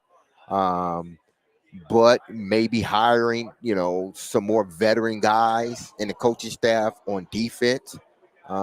Maybe he thought about that. But I just look at it as the one glaring one was the special teams coach. And I'm sure if he had to do it over again, I just got to believe he would have hired someone with more experience. Right. So in retrospect, first-year head coach, young. First-year offensive coordinator, or first-time offensive coordinator in his first year as well, young. And first-time defensive coordinator. And first-time special teams coordinator, right? Young. How much do you think that hurt last year's Titans team? Listen, I don't know how. I know it hurt the special teams unit. Let's just say that, because No that question was about it. glaring. Yeah, Disastrous. that was special teams. glaring. Exactly. It was disastrous. I'm not sure how much it hurt the other positions. I'm really not. So in Because terms of wins, do you think it cost them a win or two? The collective inexperience of the coaching staff in some form or fashion. I'm sure there could have been a situation within a game that if you had maybe a little bit more experience in your staff, guys that have been through, that exact same thing and had to find or navigate through it. I think if you had, at the position that you're having, like that have been there as a head coach or a defensive coordinator or an offensive coordinator, if you had more guys like that, then maybe, it could have helped in a win or two, possibly. Because a lot of this is, you got to have a quarterback, but then, you got to have the coaches that are good enough to develop your players and put them in positions to win, and set them up to win. And I think there were times last year where if they had maybe a more veteran coach here or there, then like you said, could that have stolen them an extra win or two? Because what caught my attention in that podcast, D. Mace, was it almost sounded like somewhere in a conversation, because Albert Breer has done a lot of coverage on the Titans. He is one of the few national guys that I think takes the time to come into Nashville, do in-depth stuff. If you remember, he was on the Cam Ward thing. He was sort of embedded in for a long time, had great insight leading up to the draft. And then last year, remember, he had a long piece on Will Levis, Brian Callahan. He has talked to Brian Callahan a lot. It almost sounded like along the line somewhere in this offseason was an admission that Brian Callahan should have had more experience on his staff, and it did cost them some last year. So I guess the question is, how much better will it be this year now that everybody has had that storm that they've had to get through? Having gotten through it, does that make them stronger? I think it's just like with players. That second year, whether it be a rookie going into a second year or a veteran guy in a new program going into his second year into that new program, you always expect that guy will develop, take another step, that he will be better than he was in that previous year. And it's the same thing for coaches, that because you got to understand, listen, a collection of coaches you went out and got. Some guys you may have coached with, some guys you have not coached with at all, but you may know them, but not know them in a way that it truly connects you. So now you got to put all these coaches together and they're evaluating players and all this other stuff, and then you got to bring that cohesiveness in regards to your coaches, that take time as well too. So that first year, I think for every head coach is like a whirlwind, because I don't think there's a book on how to do it the perfect way. Everybody has their own way of running a team as a head coach, and it's typically that second year. Now it may not reflect in your record, which is unfortunate, but I think sometimes that second year you have to be better, you have to be more knowledgeable of who your team is that second year, wouldn't you think? Because after being there and with them I for think a full year.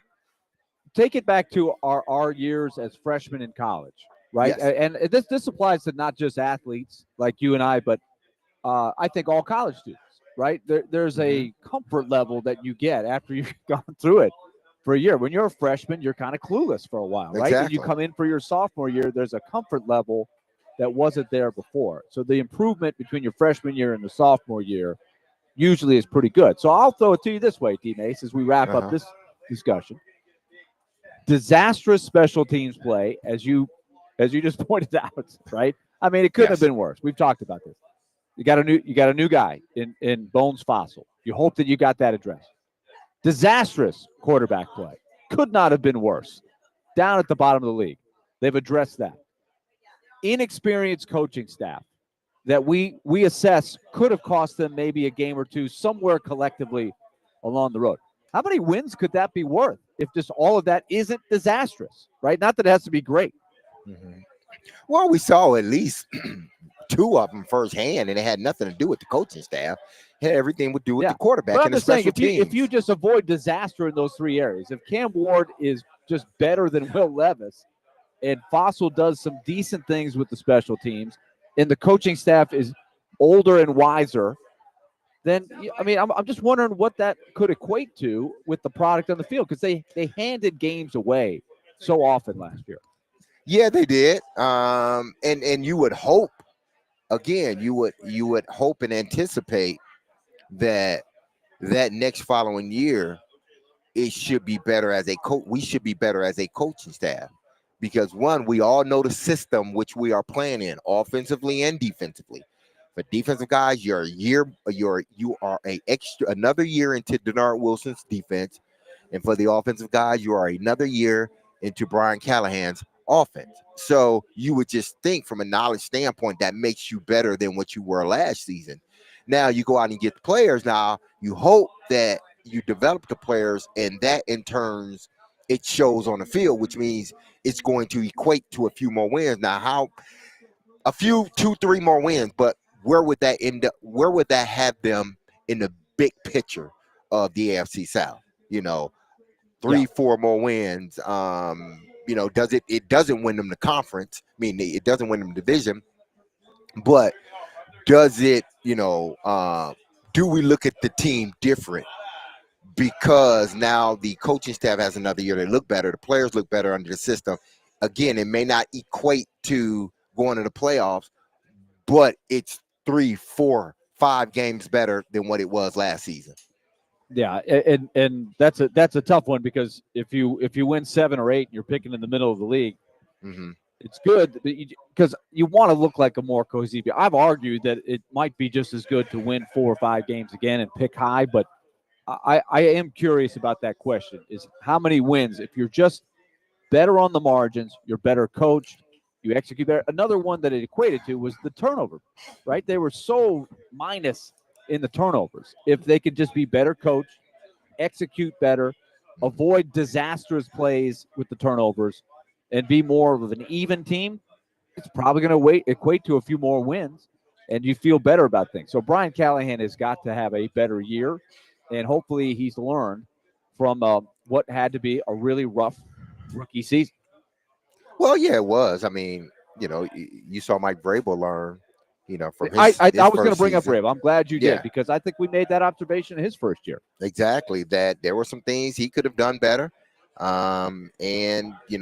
comes back the next season and he's not repeating, those same rookie head coach things that he did the prior season. And you just hope that's the same for Brian Callahan. It's not going to be perfect, but you don't want to be sitting there watching coach and saying, man, he doesn't have a clue of what he's doing. Like, he's doing the same old things he did last year. You don't want that to be what is said about Brian Callahan.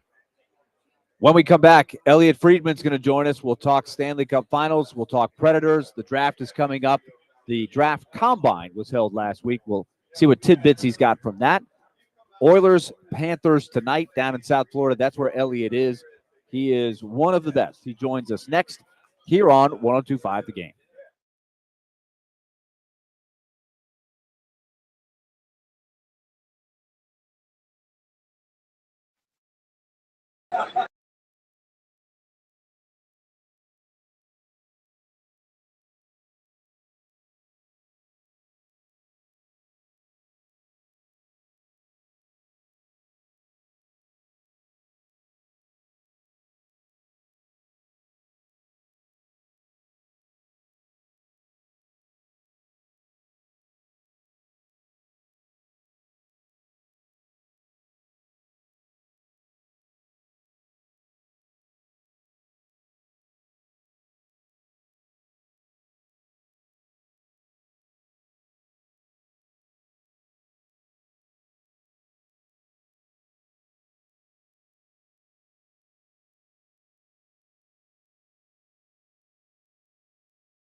D-Mace, Vingen, and Donick coming at you here on 102.5 The Game, presented by Bet365. Whatever the moment, it's never ordinary at Bet365. Willie Donick, Derek Mason here with you. D-Mace is out in Hermitage for the NFL Alumni Golf Tournament. Adam Vingen is off this week.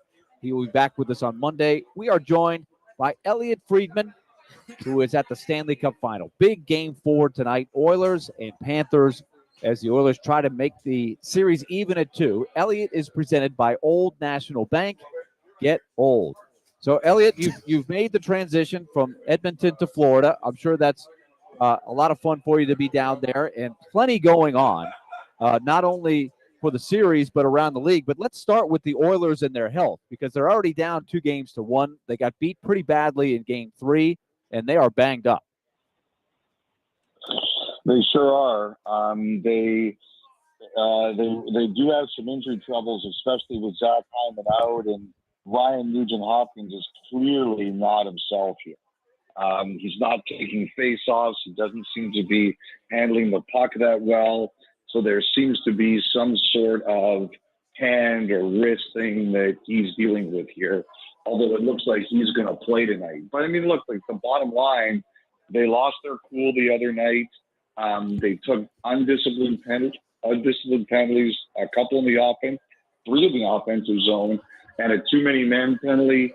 You have to be disciplined in the way you move the puck against the Panthers, and they didn't, and they got beat, and they got embarrassed. But they tend to respond well to bad games. We'll see. This is a different animal.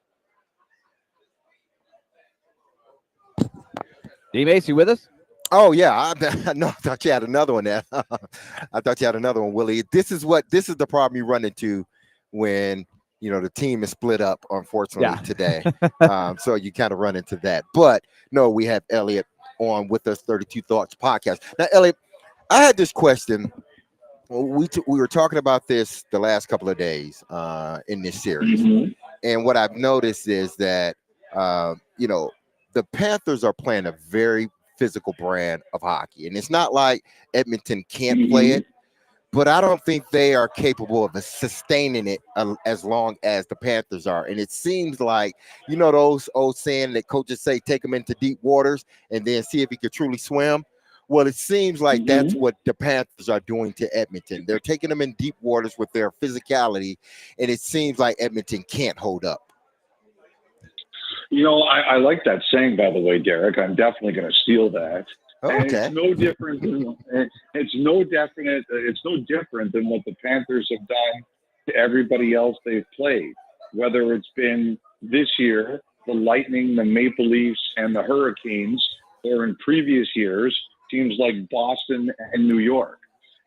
They're a nasty team. They're a team tough. They like, I've compared them, Derek, to like the 80s Pistons, the bad boys. They're like, we're going to physically punish you, and there's no way everything is going to get called. So what are you going to do about it? And they've made that their identity, and that's who they are. And you're right. There's nobody else to this point that can do that to them. Now, I think the Oilers can't be dragged into the alley with them. They have to be physical at points, but they have to do it to their identity. I think one of the biggest problems that's happened to Edmonton now, Derek, is that, for example, in Game 3, they had 3 power plays in the first period, and they didn't score. And then when they did score on one early in the second period, they immediately gave it back 80 seconds later. You have to score on the power play against the Panthers. You have to. And when you get momentum, you have to find ways to sustain it. And if you don't get, like, the one game they won in overtime in Game 1, they scored the winning goal on the power play in overtime. They made Florida pay. Now Florida's killing penalties.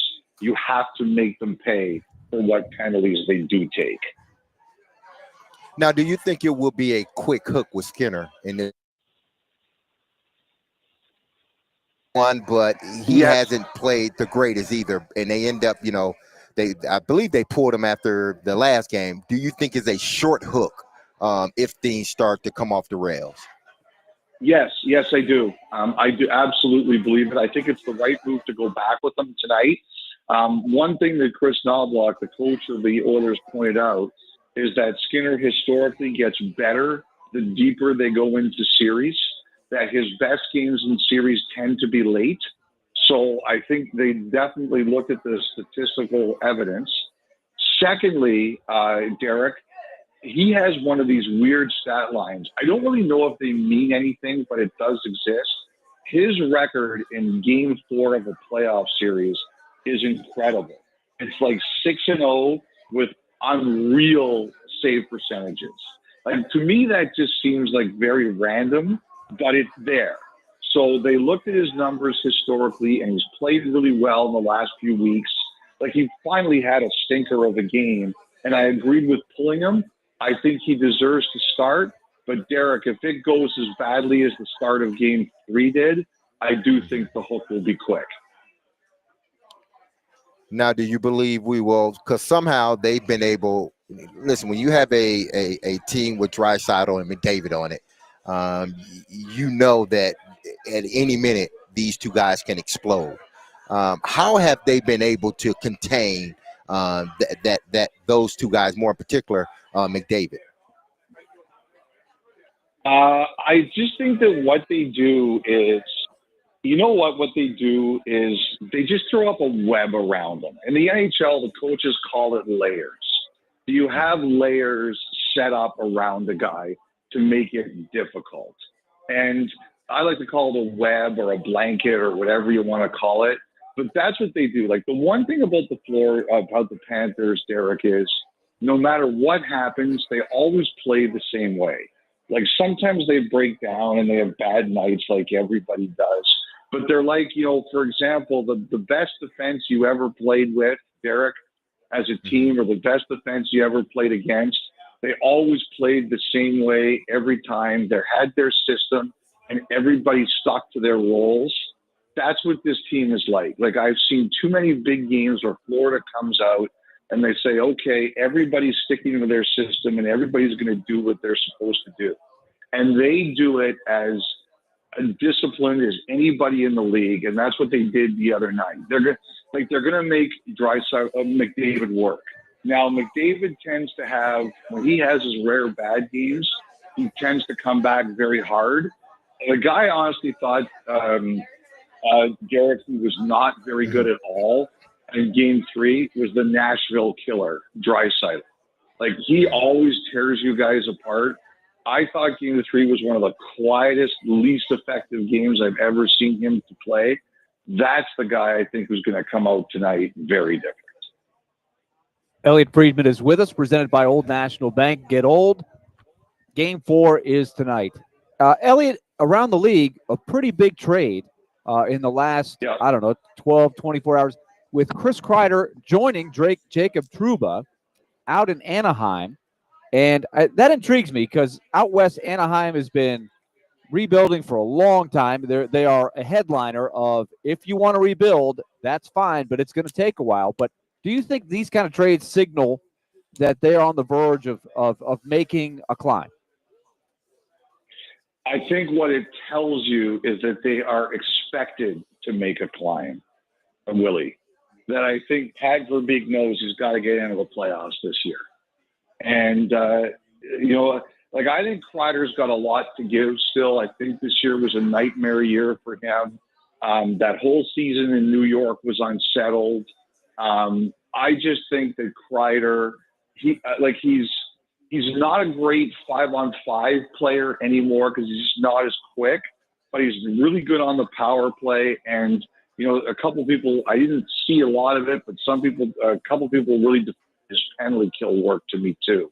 But what it says to me is that Anaheim is expected to make the playoffs next year. And I heard that Joel Quenneville played a huge role in convincing Kreider to go there and that he could help him. I'll say this, I'm really curious to see what the Rangers are going to do, because all of a sudden, I don't think they're done. And I think their cap space is going to be used. And I think and I'll say this also, the words offer sheet are being thrown around by the Rangers. and they're not exactly hiding from it. So I think it could be a really fascinating off season for them.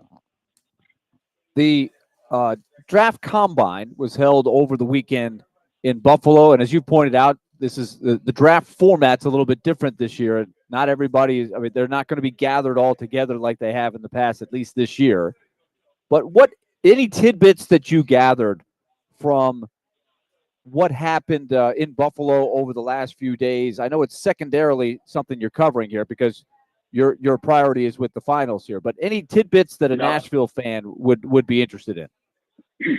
I think it's going to be a fascinating draft because I think Schaefer is the number one guy, the defenseman from Erie. And then I think it's going to be wild to see how it unfolds from there. So one of our draft gurus, Sam Cosentino, he has a top. He thinks the draft kind of drops after 12. So it's a great. It's great for where you guys are. Another one of our draft guys, Jason Bukala, I think he has a drop off after 6, which is still good for where you guys are. I was talking to a couple of managers, and they think it drops off around 8, which is still good for what you guys are.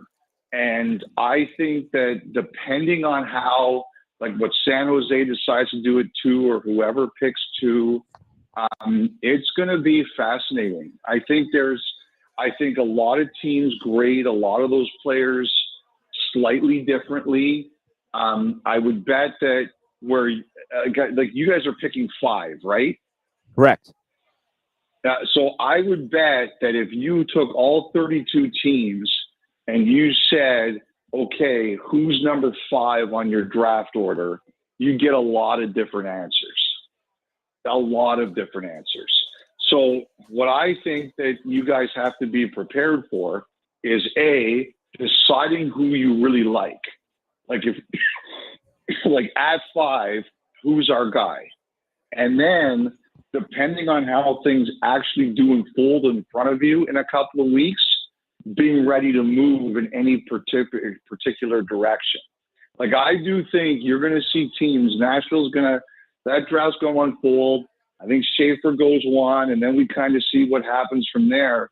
I think Nashville's phone is going to start to ring, and there's going to be teams saying, hey, someone here is dropping, or someone here we really like.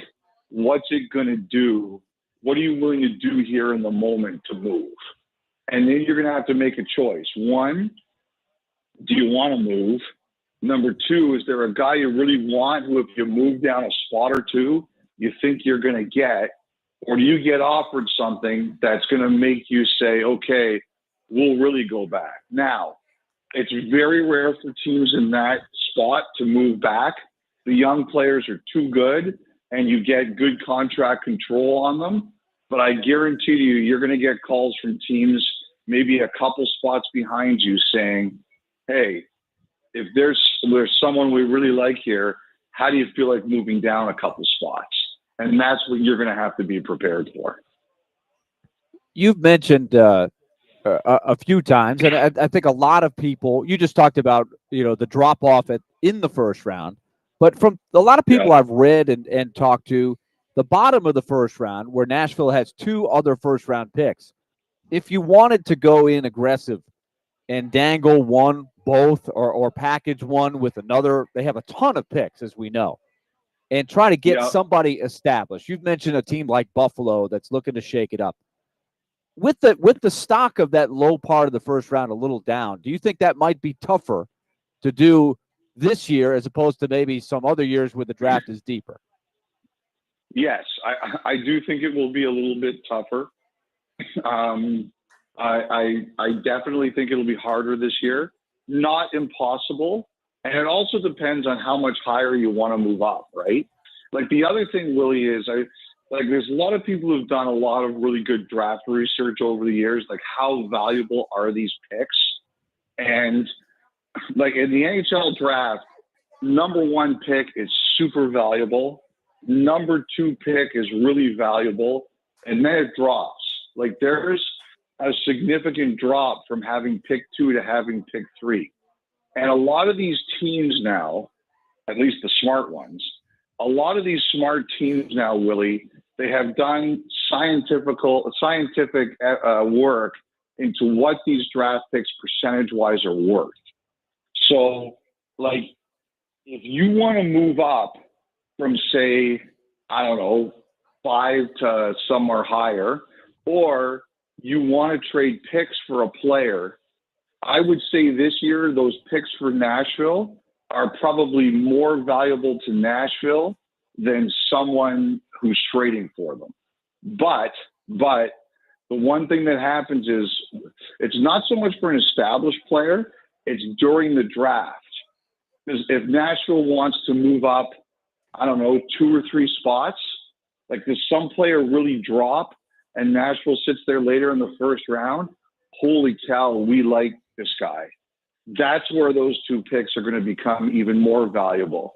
Because if you're needing to move up 3 or 4 spots or a few spots to get someone who you really like on your draft board, who might actually be close, that's where it can help you. Like, I'll give you guys an example.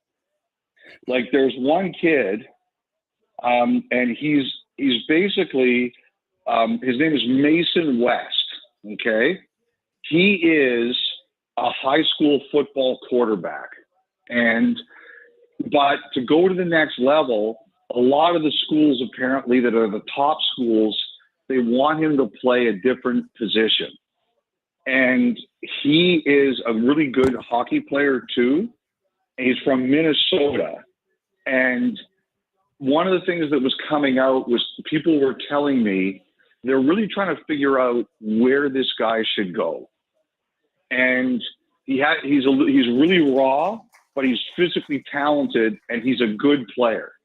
That's the guy, depending on where everybody feels. Like, someone told me that there's going to be teams that sort of have this guy, okay, where do we want to take him? And if we're interested in him, where do we know we won't be able to get him?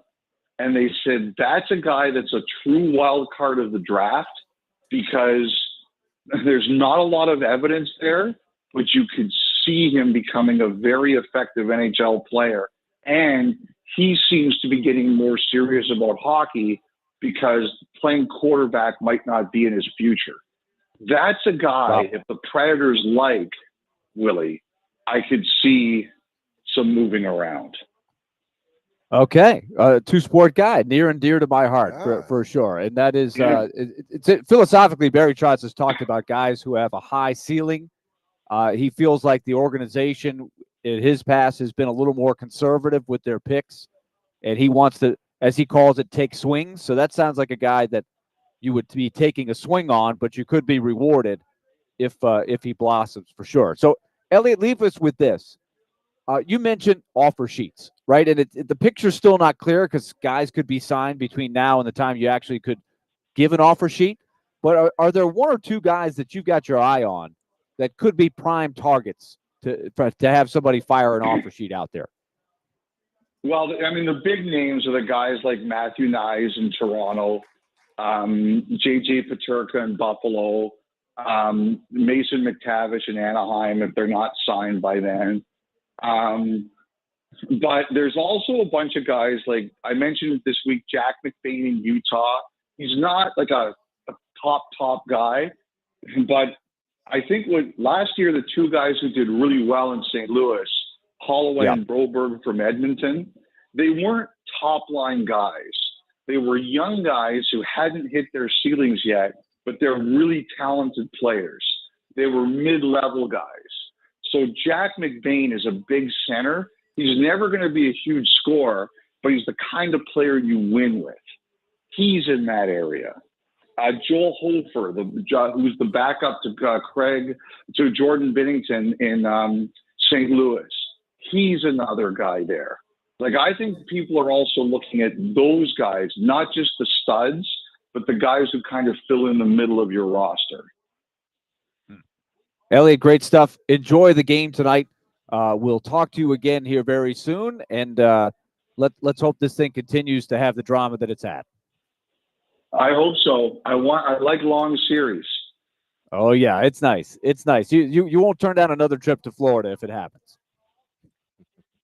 No, I definitely won't. I definitely won't turn that down. All right, Elliotte Friedman, presented by Old National Bank. Get old.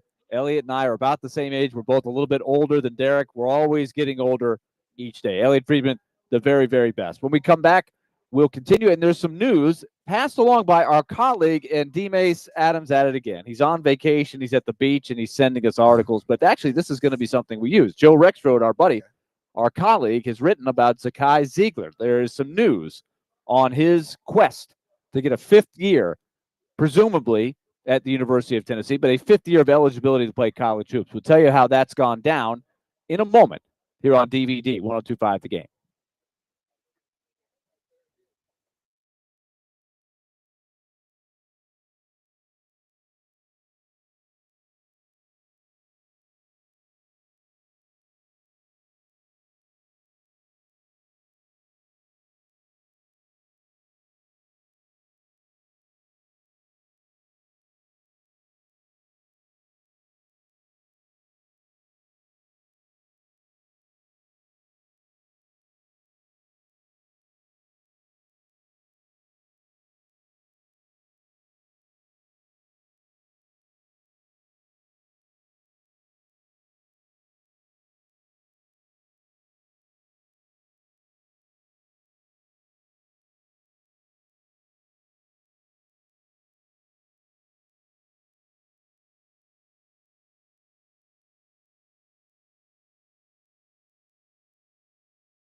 All right, let's talk F&M Bank.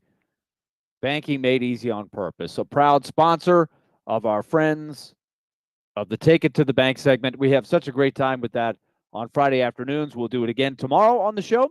In the meantime, F&M Bank has 20 locations in our listening area. They just invite you to go by and find the nearest one to you by going to myfmbank.com. They're right in the middle of your town, West End Avenue, right here in Nashville. Easy to get to. Murfreesboro, Springfield, Mount Juliet, on up into Clarksville, and even Southern Kentucky. They want to be right in the middle of your community so they can build a relationship with you and make your banking needs easier. Your business means more to them. Let them prove that to you with all of their great tools. Business to business owners, HELOCs, anything that you and your family need, they've got you covered. myfmbank.com. It's F&M Bank. We take it to the bank tomorrow at 1:45. Banking made easy on purpose. Member FDIC.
Back at you, DVD.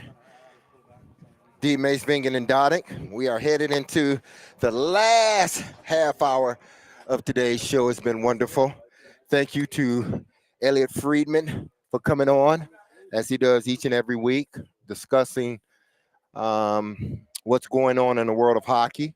Obviously, tonight we had the Edmonton Oilers and the Florida Panthers. Panthers are up 2-1, looking to go up 3-1, but Edmonton is looking to tie the series and take it back to Edmonton 2-2. So it's going to be an interesting game. If you hadn't followed this series, I do suggest that you start working it, start watching the series, because You can start working it if you want. Yeah, you can start working it too.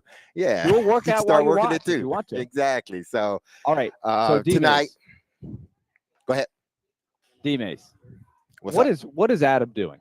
Adam Vingen is on vacation. You're listening to the DVD. He would be the V in the DVD. All right. He's at the beach. He's on Yes, vacation. he is. He's not supposed to be doing anything but get away from the show. The idea of vacation is you detach from your work. You have no care in the world. So we're interviewing Elliotte, as you just talked about. Mm-hmm. And here comes a text from Adam linking Joe Rexroth's story that we're about to talk about here. And I thank Adam for doing that. Oh, I thank him too. I thank Adam because as well. It's a nice story. It's given us a good little nugget to chew on here.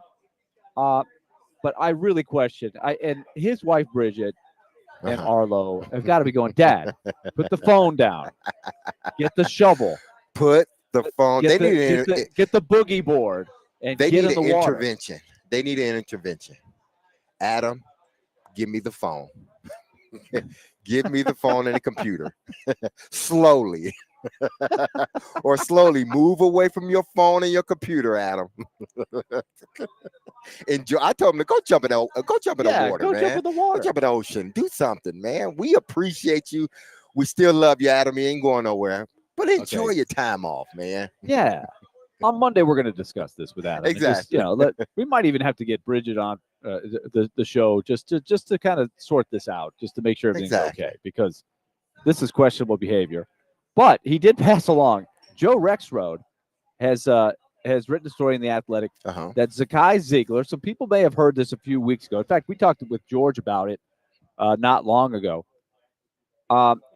Ziegler, who was a great 4-year player for Tennessee, he tried to go sort of an offshoot of the Diego Pavia strategy legally. And I guess the philosophy is this: hey, the NCAA hasn't won a case in years, so let's go for it. Let's see if we can get an extra year. And basically saying the 5th year for a lot of college players is the most lucrative. It's unfair to not allow everybody to have a 5th year. COVID sort of changed the rules, sort of. But he has lost. That's the story. Zakai Ziegler did not get the preliminary injunction seeking the 5th year, whereas Pavia did, right? Pavia, because the junior college element to it, which was not factored into Ziegler. Pavia won, so he's back. Ziegler lost, so he and all the other people who would have maybe had the floodgates open, they could have jumped through for a 5th year. That has not happened.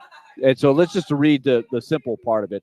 U.S. District Court Judge Catherine Kreitzer denied that injunction that would have granted him another season, writing that Ziegler and his lawyers failed to present sufficient evidence that the rule of 4 seasons of eligibility produces substantial anti-competitive effects in the market. They're arguing that the 5th year is the most lucrative.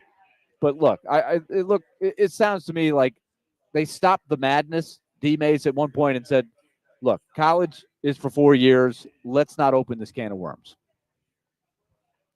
Yeah, I mean, I'm sure he, even going into it, I'm sure that they thought this was a 50-50 chance that he would be granted an extra year of eligibility. And so be it.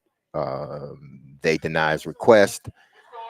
And I'm thinking they must have thought about this like forward thinking, because if he wins this case, it would theoretically open up, other doors for other athletes to petition to have that 5th year if they've graduated within the 4 years. If they played 4 years of sports, they still want that 5th year. Now, I wonder what the rule is from this standpoint, Willie.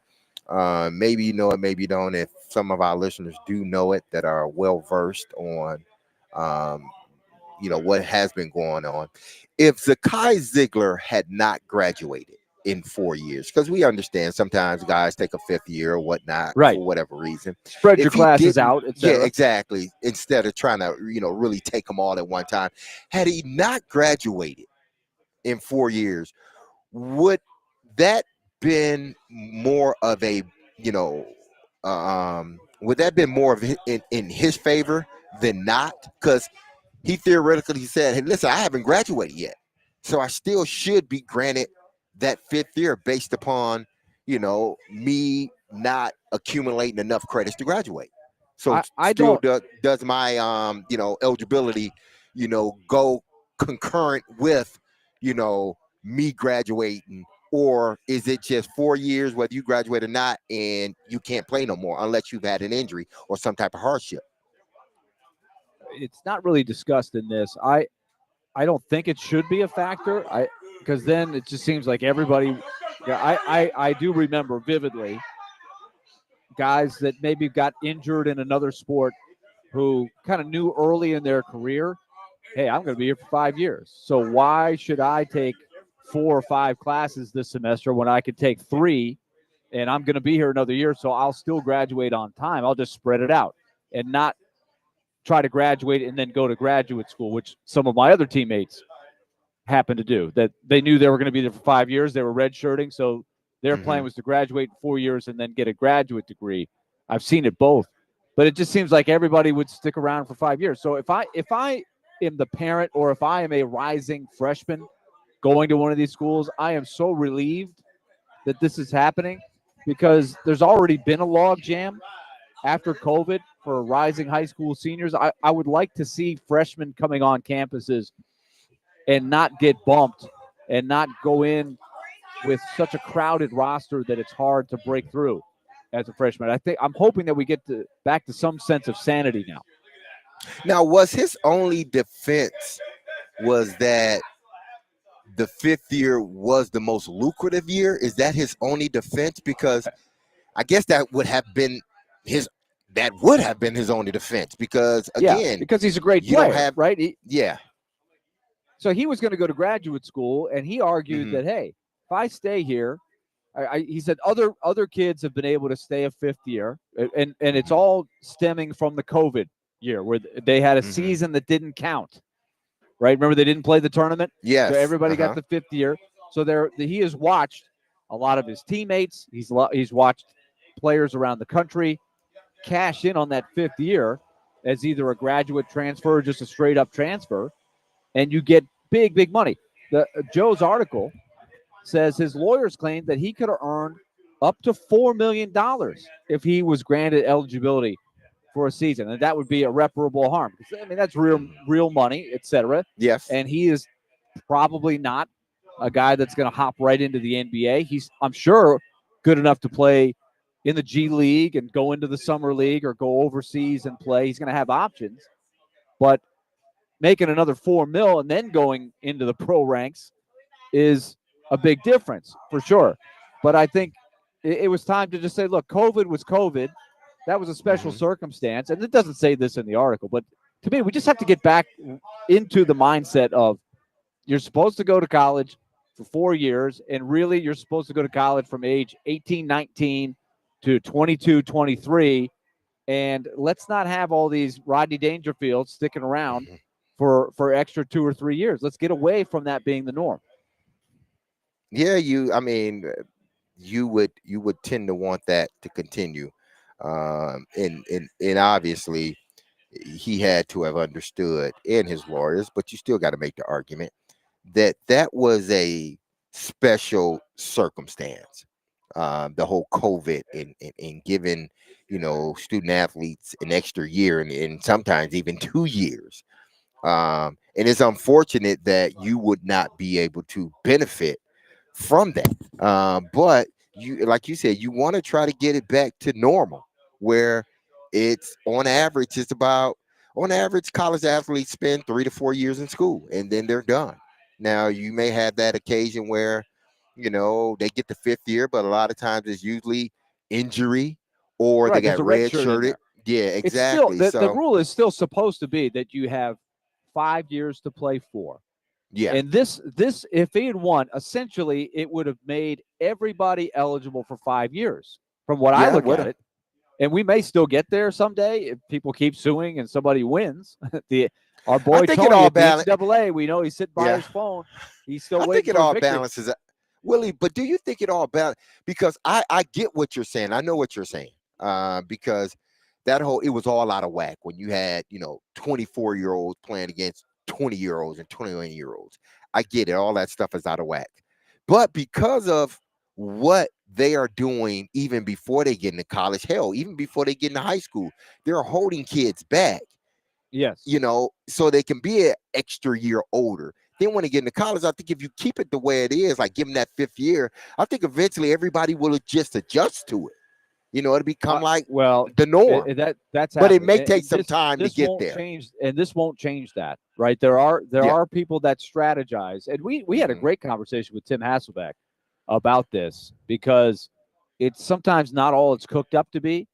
In terms of if your end game is to make it to the NFL, that he looked at the stats, and there's not a lot of cases where because you stay an extra year in high school, you get held back, or you go to a postgraduate, that means you're going to end up in the NFL. It's less likely. But I'm sure there are some people who have had great success going that way because you are an older, more mature college student. It's happening in college hockey a ton, and it's happening in other sports where either somewhere along the line as your high school you reclassify. That's happening quite Yes. often, or you go to some sort of postgraduate. You delay going in as a college freshman, and you go in at age 20 or almost 19. 20. Yeah, and you're a year older, a year stronger, and then your senior year, you're definitely a lot more mature, right? I can see that as a strategy. I don't think the NCAA can do anything about that unless they create some sort of age restriction. And I don't ever hear any momentum for that, even though I would like to see. Let's give you a grace period, right? But let's not have 25, 26-year-olds in there. Well, it'll never change because high school would never change its age limit. I think you have to be. I know some kids may turn 9. Is it 19 when after they graduate, or they're There is 18? a limit. There is a limit Yeah, of how old they you can be and play yeah, in high school for sure. exactly. And I think unless they change that, I don't think it will affect as far as the age wise. They would have to Yeah. change it at that level because you have more parents choosing to keep their kids, hold them back a year, when it comes to classification because they believe just a year more mature will help them in the end. But there's no true data saying that it does help.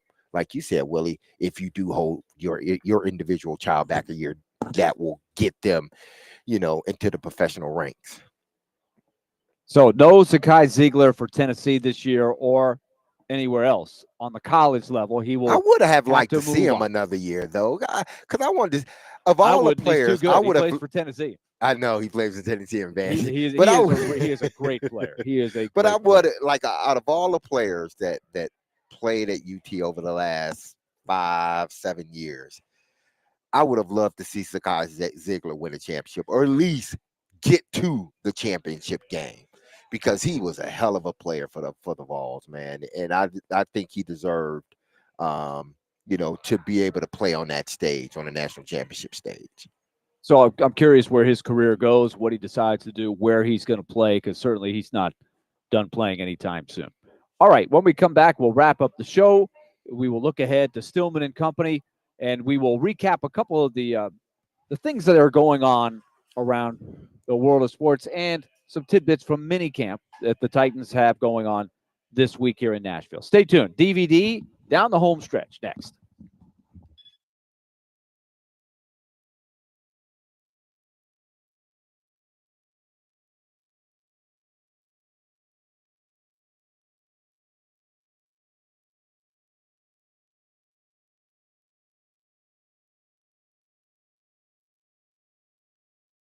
Happy Thursday, everyone. Hey, listen, I'm coming to you from out here at Hermitage at the 2025 NFL Alumni Charity Golf Classic. But I want to tell you about my good friends over at Cool Springs MD, and I've been talking about them for some time now. Y'all know that I love the good folks at Cool Springs MD, because if you set out to lose weight, chances are it's not your first time setting a resolution to shed some extra pounds, only to face disappointment. But I got some solutions, because at Cool Springs MD, Dr. Lodge and his staff understands the frustration of this cycle, and that is why they offer a different approach to weight loss. Their comprehensive weight loss program is led by Dr. Jeffrey Lodge and addresses the root cause of weight gain with tailored nutrition, exercise, blood test supplements, and more. They will customize a program specific to you and you only. So connect with Dr. Lodge at CoolSpringsMD.com today to schedule your appointment for a personalized weight loss plan just for you. That's Cool Springs MD, where your weight loss journey becomes a success story.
D-Mates, Finken, and Donick coming down the home stretch. We've had some fun today. And before we get out of here, we got some text to read for you from our text line driven by WilsonCountyHyundai.com. We also need to tell you about this week's Nashville's best deal, and that's Staley's Chicago Italian Dining, one of Nashville's best kept secrets and winners of numerous best of awards. Enjoy authentic Italian beef sandwiches, and it is written sandwiches, Vienna Chicago dogs, and the best gyros south of Chicago. Get half off a $20 gift card now while supplies last at theGameNashville.com/deal. So a couple of texts, D-Mace, for you. Mm-hmm. We want to thank JC in Goodlettsville. TSSAA, you cannot turn 19 before August 1st. Okay. All right. But you can be 19 during the season. So if your birthday happens to be August 2nd, Mm-hmm. I think there are some kids who maybe enter high school early, whose parents decide, okay, he could stay back and still turn 19 right after the cutoff there, and so you're just an older senior. That does happen, right? It does. You have people do that, so you can be as old as you possibly can be, but there is a rule of how old you can be. That's the cutoff. Yeah, 19 and before August 1st. I knew it was somewhere around there because it was the same rule when I was in school back in early 90s. I was wondering if that was still a rule, because my thing is nothing's going to change above if it doesn't change below, as far as the rule, as far as like the age requirement and stuff like that. So we have a couple of texters on our text line, D-Mace. David says, hey, wasn't Adam harping on Stillman for working on vacation last week? LOL. Give him the same grief. Yes, he was. And Nate had the Adam, same exact relax, thought. man. Nate, you were trashing you were trashing Jared for listening to the show on vacay. So Adam is pulling a Jared. Yeah, absolutely. And that's the last thing Adam wants to do is pull a Jared. But that's what he's doing. This will be discussed. His ears are burning. That's all, Willie. His ears are burning. He better get that water. Goodness. Exactly. It's not the sun burning his ears right now. Because you were in it for the long haul in July. Once the season come around, buddy. Regarding the Zakai Ziegler, a texter text here, driven by WilsonCountyHyundai.com. I'm actually surprised that Ziegler lost, because even a lot of college counselors will tell incoming students that a lot of majors will likely take you 5 years, or at least burn up a lot of your hours on the way in there. But I'm actually glad that they, at least for now, have closed the floodgates. Yeah, I mean, if they would have ruled in another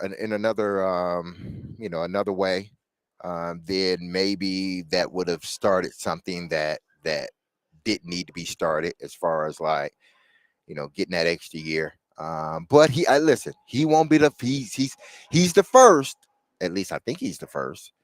Well, he's the first that has challenged without having that particular one. Now, we've seen Pavia do it, but he, under his circumstance, he could do it. I believe he had more of a fight. But this is the first time we've seen someone try to get an extra year without having any like hardship or transfers or anything else. He won't be the first. He's the first, but he won't be the last that tries to get that 5th year. So, and I think the NCAA knows it. Oh, our buddy Tony, his phone hasn't stopped. Right, his phone's going to keep ringing. Right, he's in his office. He's got the he's got the Vine. He's got the cord in there. But Tony ain't got no power, man. Tony ain't got no power no more. Come on now. He's got nothing. He's got nothing. Exactly. But he's got to be. He might have a party tonight though, because they actually won one. They actually sort of won. If you I think guess they sort of won. Is this kind of a win? I don't know. I wouldn't say it is a win. I guess for now is a win. But the courts still say there is a potential antitrust law that is being broken. So it's not completely over. Right. So celebrate while you can, because the next one's coming for sure. Exactly. D-Mace, first of all, have you had any, who have you seen out at the NFL alumni? Any noteworthy people that you hadn't seen in a while? I seen Javon. Hadn't seen him in a while. Donnie Nicky. I hadn't seen Donnie Nicky in a while. Dana Sidney. I seen Dana. Who else? Mike Archie. I'm trying to think of. I've seen B-Hop, but I see B-Hop all the time. So KD. KD. I seen KD. Hadn't seen him in probably a month or two. So I ran into a few guys that they're here in the city, but you just don't see them as much. Now I see Kevin from afar because he's doing good work. Over there as a Dr. principal. Kevin Dyson. Yeah, Dr. Kevin Dyson. He's written the book and everything. So I see Dyson a lot, but we don't get a chance to talk. So I get a chance to, rap with him for a quick second. Is he still going with the big rapping. beard? Yeah, he still got the beard. He ain't gonna never cut that off, man. Never? Yeah, I don't think he gonna ever cut it off, man. He's getting older, man. I think he likes the gray in the beard, man. He very distinguished look. Yeah, distinguished. Come on, man. He works in education. That's the education look, doctor. man. Come on. Exactly. That's the look. You can't cut off the beard and everything else. Exactly. Do you have the specs to go with it, D-Mace? Oh, absolutely. Absolutely. So he's been doing wonderful things here in the city since his retirement. So it's good to just speak a few words. I catch him out here on the links once the show is over with, and as I get my golf clubs out the trunk and get me a golf cart. Well, but I'm going to enjoy it. I'm going to enjoy it. It's hot out here, Willie. If I know Frazier, he's going to doctor up one of those pictures where he's going to put the big beard and glasses on you like a pipe. I want to see like Professor Mason, Dr. Professor Derek Mason. Already in the works. It's already in the works. Look out. All right, D-Mace, before we get out of here, who do you like tonight? Did the Oilers win tonight and make it 2-2? I think from an entertainment standpoint, that's what we're looking for.